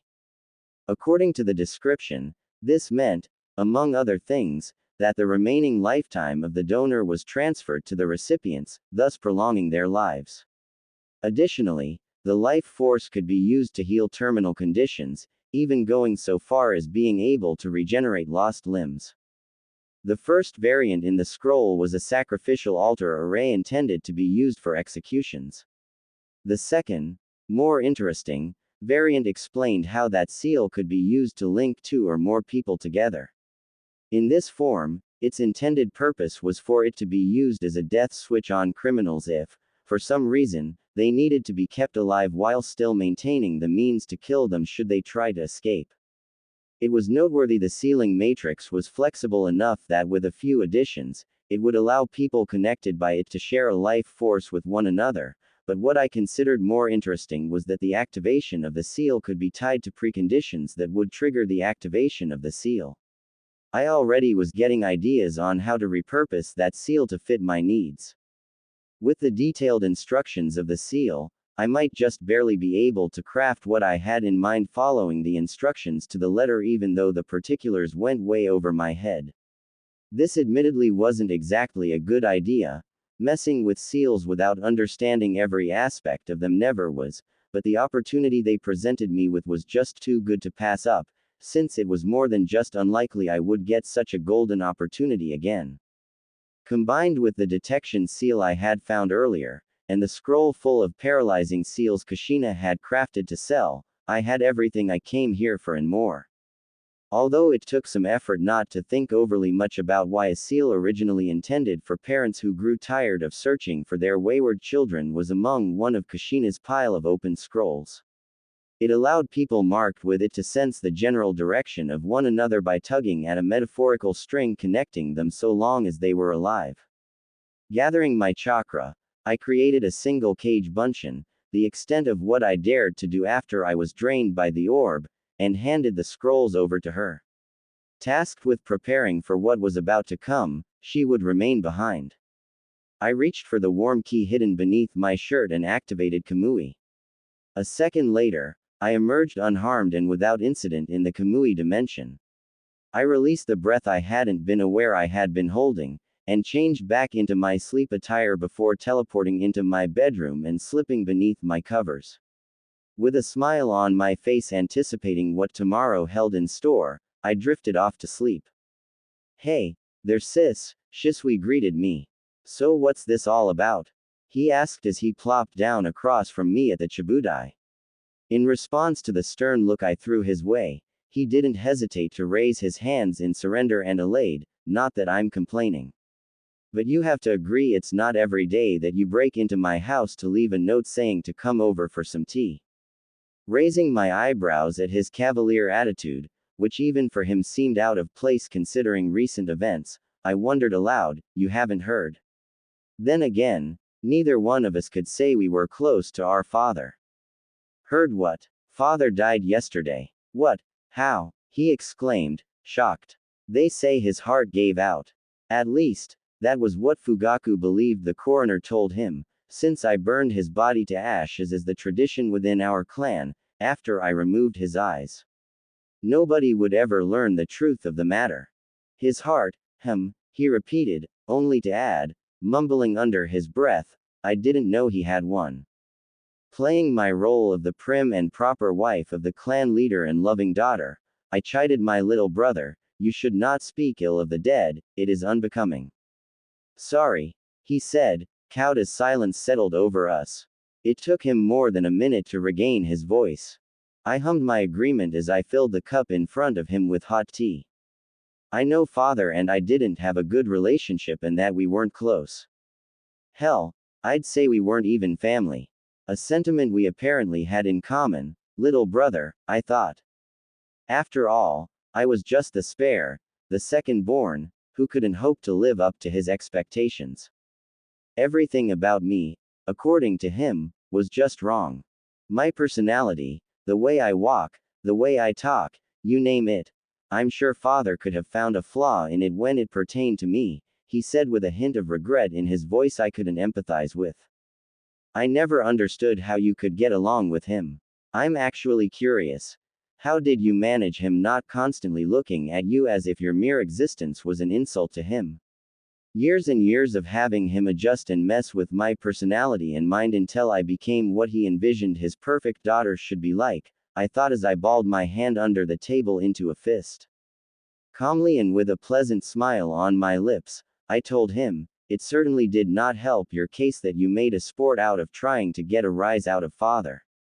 Yeah, there was that. He made a bad attempt at hiding his embarrassment behind a laugh, and we fell into a comfortable silence sipping tea. Well, when's the funeral? In a week from now, his ashes will be scattered across the Naka River as per his will. I see, he mulled over my words. You know, I never could wrap my head around why your husband ended up taking the mantle of clan leadership and not you. After all, you were father's perfect little princess. The answer to his question was a simple one. Father hadn't considered me a suitable replacement for himself, and instead had made me serve his chosen successor as breeding stock. To suit that role, father had groomed me to become the most agreeable wife possible. That way, father had tried to ensure Fugaku's heir would carry his blood and ideology. Still, those were not truths my brother needed to know. It was my decision. I didn't want to spend most of my time with those stuffy elders and instead wanted to take care of my family. Who could blame you? He said sagely. Where is the rest of the family? The last time I was here, Sayuri wouldn't stop talking and asking questions about what being in Anbu was like. Apparently, her one-chan refuses to talk about it. Fugaku is working, Sayuri is with Kasumi, and as for where Izumi is, you would probably know better than me. You might have a point there, he conceded with a laugh. Speaking of kids, what can you tell me about Sayuri's classmate, Uzumaki Naruto? That question immediately put him on guard. What makes you think I know anything about him? He shot back. Please, do not insult my intelligence. Need I remind you that I was once part of Anbu, too? I also know how the higher-ups think. They would never allow a vulnerable village asset to be without protection. Protection that, as it happens, is not provided by the Uchiha police force, which in turn just leaves us with Anbu. He completed my sentence for me. Let's assume you are correct. That still doesn't mean I know shit. I inclined my head, wordlessly relaying to him the question. Really? This is how you want this to go down? No, it does not if we were talking about anything else than Uzumaki Naruto. As I mentioned earlier, little brother, I wore an animal mask myself. I know how popular those missions within the village are, for obvious reasons, and that for the sake of fairness, there is a rotation in place for all low-risk recurring missions. A mission like guarding the village Jinchuriki certainly enjoys great popularity with your comrades, so let us try this again. What can you tell me about Uzumaki Naruto? Why the sudden interest, one-chan? You didn't once ask me about the kids since I joined Anbu, and I've been with them for, wow, nearly 3 years, time does fly. I recently regained my freedom and am interested in the well-being of my godson, who turned out to be my Kain was on the tip of my tongue. Instead, I said, father's death made me reconsider some of my life choices. It did. He had trouble containing his surprise at my statement. Don't tell me you also are going to divorce Fugaku, he joked. Of course not, I said in fake indignation, he is the father of my children. He deserved so much worse for his part in preventing me from taking custody of my Naruto. If not for him running to my progenitor when I had made my intentions clear to get him to talk some sense into me, Naruto would have grown up calling me his mother. Right, he drawled, you do know that getting rid of him doesn't change that. It would also allow you to depose him. You couldn't be a worse leader if you tried, he added playfully. I saw it for what it was, an obvious attempt to blunt the edge of his prior statement. It was hard not to notice that he seemed awfully interested in a change of leadership. Given his strong dislike for politics, it seemed my suspicions that my little brother was a spy weren't completely unfounded. To be fair, he had a point. In an ideal world, different leadership might be able to avert the village and the clan clashing. Realistically, if I were to take over the clan and make inroads in that direction, the hardliners within the clan would undoubtedly try to kill me. Since this would mean they had to cross the line of going against their own family, they would take care of Shisui at the same time. I was confident in my skills, but I was also aware that there were countless other ways to be killed besides getting a kunai rammed into your throat. It wouldn't be the first time that motivated shinobi succeeded in bringing someone said to be impossible to beat in a fight down via some exotic means, and the clan, Fugaku most likely leading the charge, would be very motivated. So, no, little brother, that wasn't actually a viable option, not for me. The only one who would profit from that would be the village by pitting the Uchiha against each other in order to prevent them from starting a civil war with the village. It could work at least for a time, and it would allow them to pick up the pieces, or, if they were bold enough to violate the Konoha charter, support one side over the other. I had no interest in becoming the village's patsy or puppet. I had already had enough of that to last me several lifetimes. Nevertheless, he was playing a dangerous game, voicing those thoughts to the wife of the current clan leader. Especially considering his status as a spy. It was reckless, but then again, when wasn't my brother? Although, I doubted he had done that to gauge my loyalties. I know what you are doing, I chastised, stop trying to change the topic and answer the question. Taking his time scrutinizing me, he eventually dropped his shoulders, eased the tension, and sighed, well, I guess there is no harm in telling you. I don't think you would hurt Kushina's kid, but please keep what I tell you to yourself. The last thing I need, at the moment, is being dragged before Dragon cause I mentioned some irrelevant tidbits of info over tea with my sister. In response, my brother received the best encouraging smile I could manage while internally I was seething. The impertinence of him to even consider me capable of hurting my Naruto. I had half a mind to remove his intestines through his nose for that slight. Where to start, he considered as he thrummed his index finger against the chibudai. He's a good kid. Kind, boisterous, exuberant, and, just like Kushina, has a verbal tick. He's also smart, alarmingly so. Contrary to what the academy instructors write into their report cards about the QB brat. They're the ones sabotaging his education by removing him from class for made-up reasons. Under the chibudai, my fingers painfully dug into my thigh. I've never seen anyone come up with traps on the fly the way he does for those pranks of his. Using only the materials he has at hand, it's frankly mind-boggling. The sophistication of some of them is unbelievable. To say he had a talent for them is the understatement of the century. He's that good. I wasn't surprised there were quite a few overlaps between making a trap and crafting a seal, as both required the imagination and creativity necessary and the ability to piece it all together. He was shaking his head at that point. If only it would be acknowledged as such. What do you mean? I asked, dreading his answer. There's no easy way to say this, he mused, the kid is ostracized. Pretty much any adult he interacts with treats him like shit, no doubt blending the kid and the monster residing in his seal into one entity. This wouldn't necessarily be a problem if not for the children unconsciously mirroring their parents' behavior, if they are even allowed to get near him to begin with. As you can imagine, the result of this is that he doesn't have a single friend to his name. Some of the clan kids tolerate his presence, probably because their parents aren't morons and taught their kids better. But peer pressure at that age is nothing to scoff at. Those pranks of his I mentioned are, for the most part, aimed at people who slighted him in some fashion. Some would credit that to a vindictive streak in the kid. But I don't think that is really the case.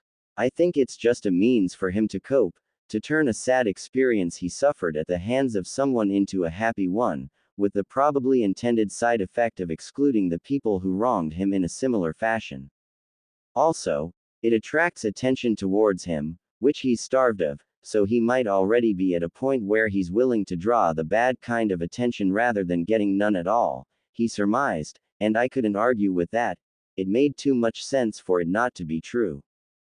Basically, my brother continued, the kid only has a few people in the village who treat him like a person rather than a plague, that ramen chef and his daughter among them. Although, it might be because he's their best customer, he added with a smirk.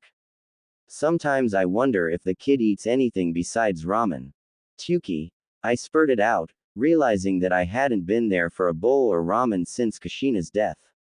She was the one who dragged me and Minato there nearly daily to worship the best food ever made, as she liked to put it. Yeah, how did you know? It was Kushina's favorite. Ah, he said, scratching his cheek, that makes a sort of sense, I guess. After a short pause he continued, the sole other positive relationship the kid has is with the third. He calls him old man, the cheek of that kid, he said laughing. Hearing that conjured a soft smile on my lips. Kushina was the same, not caring for titles or social standing. Sobering up a moment later, he said, the troubling thing is, I'm pretty certain this all is by design. I know for a fact that at least 3 people came back from guarding him and informed the Hokage about the worrying degree of isolation Naruto had to endure without effect. Well, that may not be entirely true, to be fair. The ones who brought it up were barred from taking that mission again, and the next day the Hokage gave Naruto a short visit. I think they're conditioning him. Limit positive relationships with him to a scant few, and he'll latch onto those that remain that much harder. Eventually coming to consider them as his most precious people, willing to do anything to make them happy, I concluded. They were doing the same thing to him my father had done to me, just without the means of Koto Amatsukami. If I didn't already have a plan in motion already that, as an unintended consequence, would result in getting my Naruto out of that situation, I would be on my way to have words with Hiruzen, heated words with some sprinkling of fire and carnage. Yeah, pretty much, he agreed. Where is he living? I asked. The grimace at the question on my brother's face was telling, surely he has a caretaker. He is still just a kid, even though our village seems to forget that quite often. Tell me about it, he said bemused, but unfortunately not. He's on his own, and as I understand it, the only reason he isn't living in the orphanage until his graduation, as is usually the case, goes back to some kind of incident. I'm not privy to the details since the incident predates my joining of Anbu. I only know whatever happened was enough for the Hokage to give him his own 2-room apartment on the eastern edge of the civilian district. You mean to tell me he resides in that rundown part with all those abandoned warehouses? Is there even anyone living there? Not really, he shrugged, it makes keeping an eye on him easier. What he implied in that statement without outright saying it was that it also made it harder for him to interact with anyone. Thank you for telling me, little brother. Don't sweat. He stopped mid-sentence. Something isn't right, he said worried, swaying back and forth.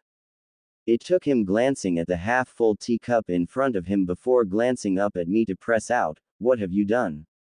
With the last of his strength as his body threatened to fall over the Chibudai. If he was surprised at my eyes being closed as I moved to catch him, I couldn't tell, and he was certainly no longer in any condition to voice it. Softly maneuvering him by his shoulders, I placed his head into my lap and started caressing his head.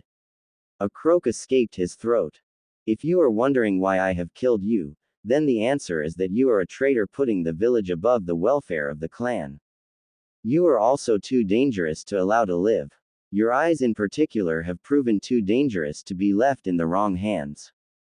I also have a need for them. You were also in the way. My real target happens to be the subversive elements who have taken over the Uchiha clan. Their transgressions are too numerous to count. Some I could have found it in me to forgive, but when their actions, even if only by accident, negatively impacted Naruto, their lives were forfeit. A foregone conclusion with me as their judge, jury, and executioner. Do not worry, little brother, I have no intention to exterminate the whole clan. Some will be allowed to live in order to make up for the clan's crimes. It will be a chance the clan was underserving of as we tie our fates to someone else. I will make sure this second chance is not squandered, and it will eventually lead to a stronger and better Uchiha clan arising from the ashes, residing in the shadows of something even greater, I explained. Don't fight it. It is futile. The poison I used was a special concoction of my own making. It will blast right through whatever little protection the poison resistance training you received as Anbu gave you. Once ingested and the onset time passes, you die, no exceptions. The poison is slowly suffocating you as your lungs stop working and your heart stills and makes you drift into a dreamless sleep before it is over. I tried to make your death as pleasant as possible. Lamenting, I added, it is ironic. It was me who first held you when you came into this world, and it will be me who holds you when you leave it. Am I not a good, dutiful sister, little brother? I raked my fingers one last time through his hair when I noticed his heart had stopped beating and he was already dead.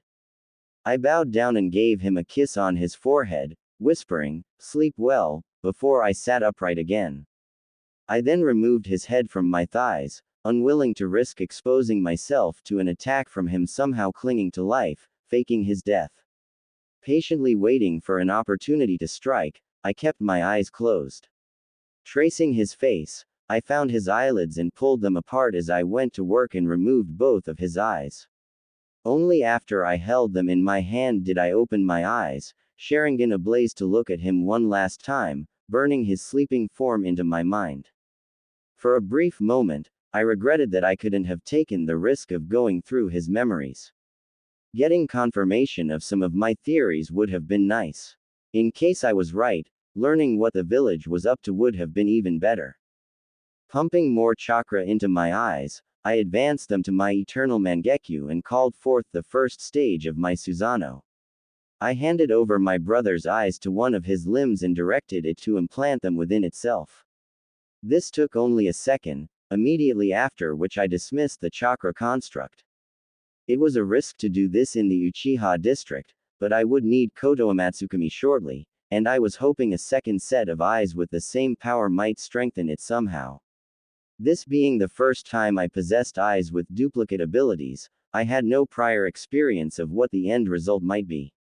It didn't take long for those eyes to settle, and a wave of power ran through me, although it was nowhere near what I had felt with my Naruto's eyes even though they weren't promoted to their Mangekyo stage. It was a similar boost to what I had received from my father's eyes. Certainly nothing world-shattering, but nothing to scoff at either. I reached under the Chibudai and withdrew a sealing scroll, and unfurled it on the floor right next to my brother. Grabbing his hip, I proceeded to roll his body over atop the scroll, and by applying some chakra made it disappear in a puff of smoke. I rolled up the scroll and walked to Shoji leading into the house. Glancing back over my shoulder, I took one last look at the Uchiha district in all its glory, immersed in the red light of the setting sun, a scene depicting the state of the clan better than 1,000 words possibly could have. I didn't linger and returned back into the house. I had cut it rather close with Shisui. There was not much time left until the start of the clan meeting set to take place right after sundown. Nonetheless, it could not have been helped. If I had taken care of him any earlier, his sudden disappearance might have been noticed and spoiled my plan, which I obviously couldn't allow. I made my way to my room and stripped down to my underwear, discarding my apron, blouse, and plum skirt onto the floor. I wouldn't need those clothes, the ones my progenitor and husband had made me wear, any longer. They were a symbol of my oppression, designed to show off nothing more than my departure from my life as a shinobi. I was more than happy to finally be rid of them. Tonight called for something special, something appropriate to be worn on such a joyous occasion. Opening my wardrobe, I knew just the thing. I obviously couldn't go there in anything resembling a combat outfit since it would give the game away, so I settled for the next best thing. I reached for a black kimono adorned with a flower motif consisting solely of an intricate pattern of higanbana. The scarlet flower is associated with final goodbyes.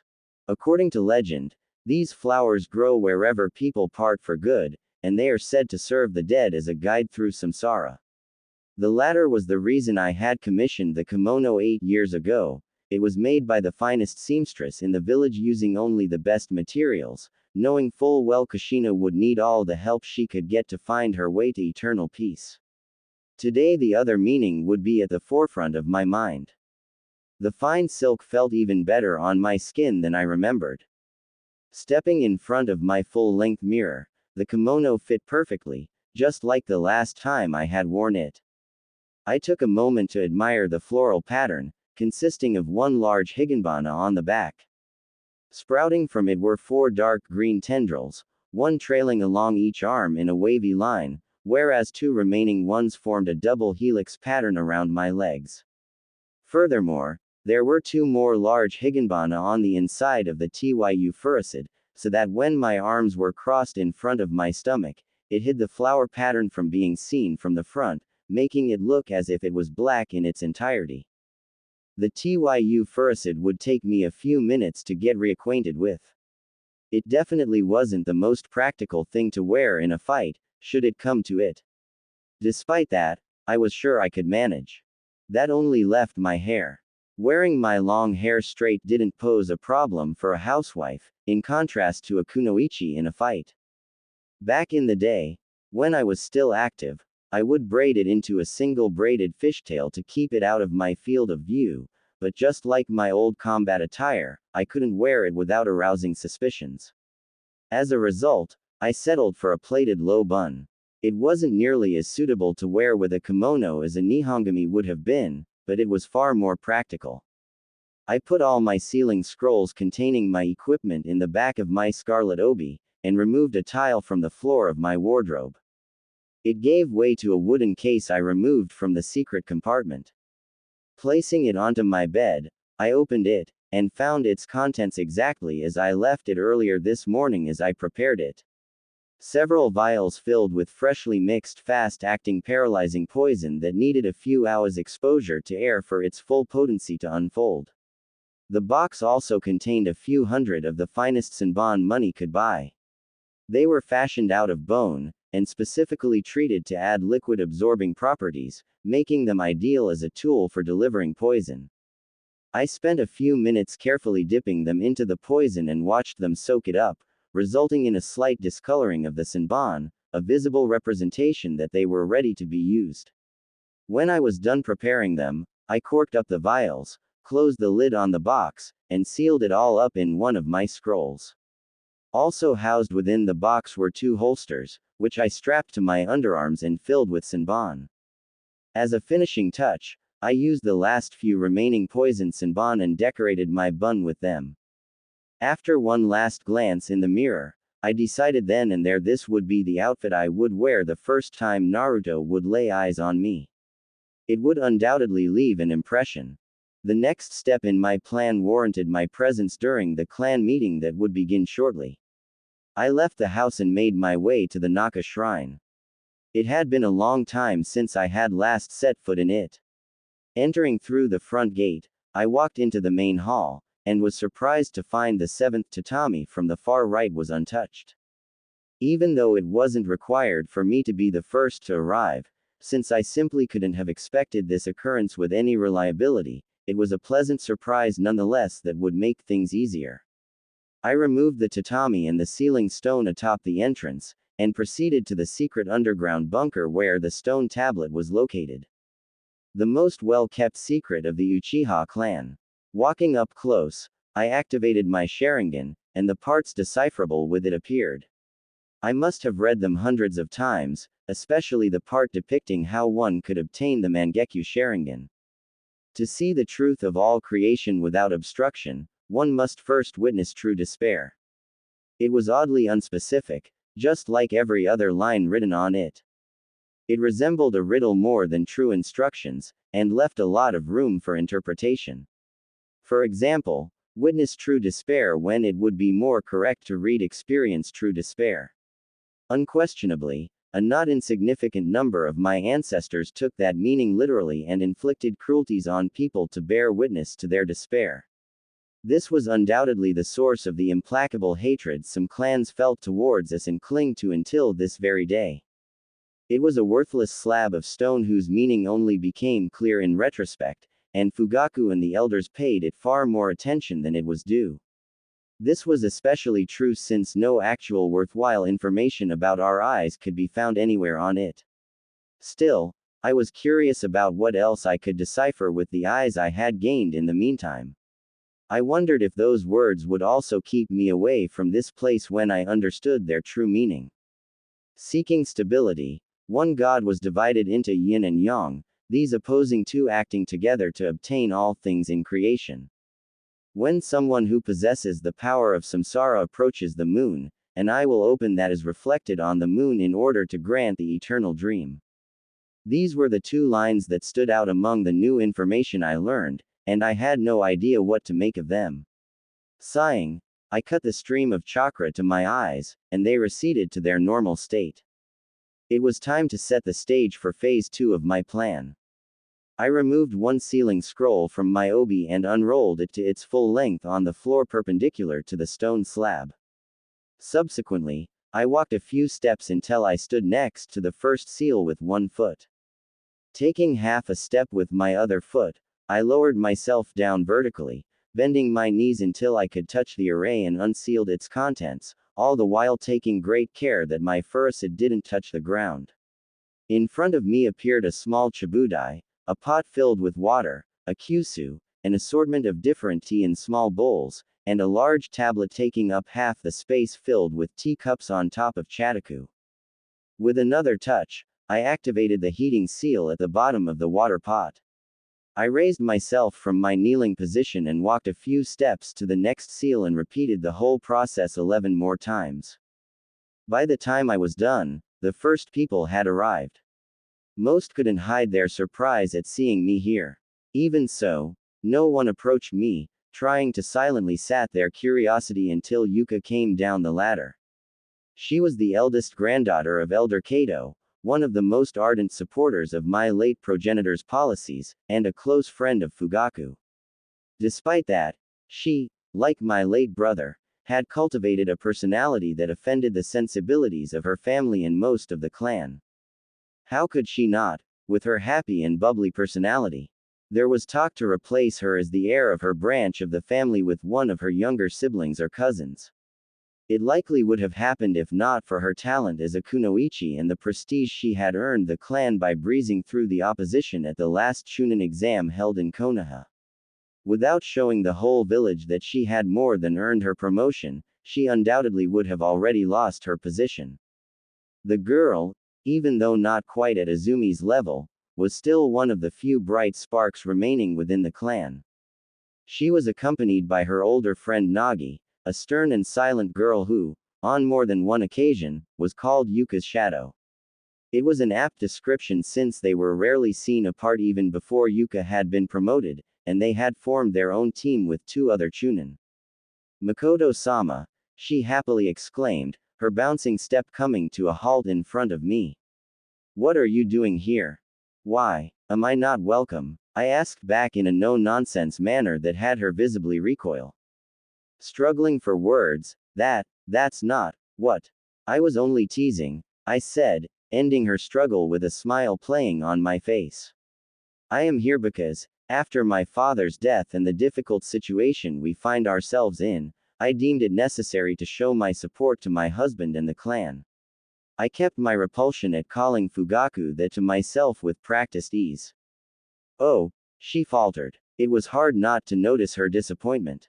It was unsurprising, since she was one of the most likely candidates to oppose what the clan was attempting to do. That was a position that could be quite dangerous, because everything that was discussed here could easily be construed as treason. Thus, any dissenter, or even people who simply showed reluctance to get behind the proposed idea, were immediately suspect and faced with increased scrutiny. It required a careful balancing act. The instant she went over the line, she would be neutralized. The last thing this little conspiracy needed was someone tattling to the Hokage. It was too bad for Fugaku that if I was right, it had already happened, and directly under his nose, too. I could use your help with the tea, I said. Of course, Makoto-sama. We split up and went to a chabudai each. Kneeling in front of it, I placed tea into the kyusu and poured hot water over it. With the help of 2 other girls, each of us had to repeat this just 3 times. This was admittedly a good thing, because it allowed us to return to our first kyusu in a timely manner. Since we were also practiced in pouring tea, filling the cups of each chibudai didn't take any time at all, ensuring the tea didn't get too strong. Shortly after I finished and placed the last kyusu back on the table, murmuring went through the crowd announcing Fugaku's arrival. The people stepped aside to let him pass to the front of the room. Standing up, I took the tablet and took 2 steps to the nearest cluster of people and handed it to an older woman, and gestured for her and her companions to distribute the cups among the people. I didn't wait for them to start as I made my way to the stone slab. A cursory glance around the room revealed that while we had prepared tea, the rest of the clan had arrived, at least those of Chunin rank and above not on duty. Everyone else was supposed to be in their homes, a precaution Fugaku had put in place since the relationship with the village had gotten worse. I had personally verified that no one in our clan was currently outside the village, meaning that everyone should not only be accounted for, but could be found within the confines of the village. This would admittedly make my self-assigned mission far easier. When Fugaku emerged from the crowd and noticed me, he frowned. Stepping closer right up to me, his back to the people well outside their hearing range, he, in a low voice, demanded to know, "What are you doing here?" My brother informed me that his duties would stop him from participating today, and I thought with the death of my father, someone from our side of the family should be present.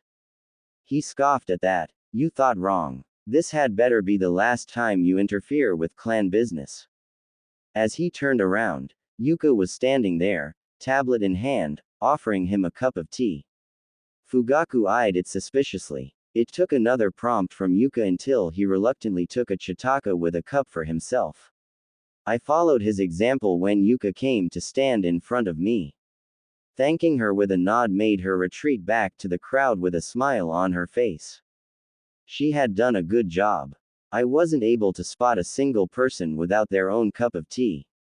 Not that this was saying much, since my view of the people at the far end was severely limited. Still, I didn't think many would decline a cup of expensive tea, not when their clan leader had gotten one himself. As custom dictated, it was discourteous to refuse to drink with your host, which for all intents and purposes was Fugaku. So when he moved the cup to his lips, the room followed. Out of the corner of my eyes, I noted that he didn't even wet his lips with the brew and just faked taking a sip. The shinobi paranoia at work, not to drink or eat anything you didn't check for poison. Admittedly, I was sure he wasn't the only one in the room choosing not to drink anything, not that it would make a difference. Placing the cup back on the chataku, he called Yuka back to him with a wave of his hand and put it down on the tablet. Meanwhile, I was counting the seconds in my head. Fugaku was just about to open his mouth and begin with his speech when Yuka wobbled on her feet and was caught by Nagi before she could fall down. Before Nagi, in one of the rare instances she talked, could voice her concern, she, too, lost her balance, and with Yuka in her arms slumped to the ground. There was barely enough time for the alarm to show on the faces of the older and bigger shinobi when they followed after them to the ground, their bodies paralyzed. Next to me, Fugaku suffered the same fate as everyone else in the room, leaving me as the sole exception still on her feet. With my Sharingan active, I swept the room, expecting to be attacked any moment by someone who had avoided getting poisoned. When after several long moments it didn't happen, I brought my hands up in a cross seal and created 2 Kage Bunshin. Reaching into my obi, I took out another scroll, unfurled it, and released its contents, a large stack of palm-sized paralyzing seals. I split them up between my clones and myself. The seals in my hand were put in a pocket of my kimono, for ease of access. I resealed the scroll and put it back in my obi. My 2 clones immediately went to work and turned all the people onto their backs and then placed a seal on their foreheads. After they were applied, they emitted a faint blue glow signifying it was active and the recipient's chakra sealed off. a precautionary measure, since I simply couldn't rely on the poison to keep them incapacitated as long as required. Contact poisons were unreliable by nature. The amount that gets absorbed through the skin is dependent on too many variables. Someone simply wearing gloves, or the number of fingers used to hold the teacup, was enough to significantly impact the effectiveness and duration. It didn't help matters that the poison was applied to the outside of the cup as a thin film of colorless varnish, which would excrete the poison when the cup temperature went over a certain level. Taking into account different fill levels of the cups and water temperatures, it was impossible to tell how much poison was actually released from the varnish. There was also each individual's constitution to account for, with mass and resistance to poison being the two major factors. No, the poison alone wouldn't suffice. I followed behind my clones as they worked through the room and gave every person with a seal a cursory medical scan and sorted them accordingly into two categories before I stored them in my Kamui dimension.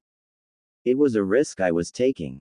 Despite Kamui being a very convenient storage space, I couldn't risk placing sensitive things in it for a prolonged amount of time, not with Kakashi out there possessing Obito's other eye, which I suspected was connected to the one I possessed. Given the time constraints I was under, my options were limited. Working in tandem allowed us to go through all the people in a short amount of time despite their numbers. When the clones were done with their task, they began removing all the remaining evidence, the cups, spilled tea, and dropped items. They were still doing that when the last of the prisoners vanished in a swirl. There was just one last thing left to take. With measured steps, I made my way to the front of the room. In spite of my aversion and the questionable usefulness of the stone slab, it was still a relic of our clan, and without all the Sharingan firmly under my control, I couldn't risk leaving it behind. Someone might actually be able to make some sense of it. Placing my hand on the stone, it joined the prisoners. I gave my clones one last look over my shoulder. It wouldn't take them much longer to finish. This would leave them free to raid and collect all the clan members who weren't here or on duty today, mostly children and the elderly, and the rest of their and the clan's valuables.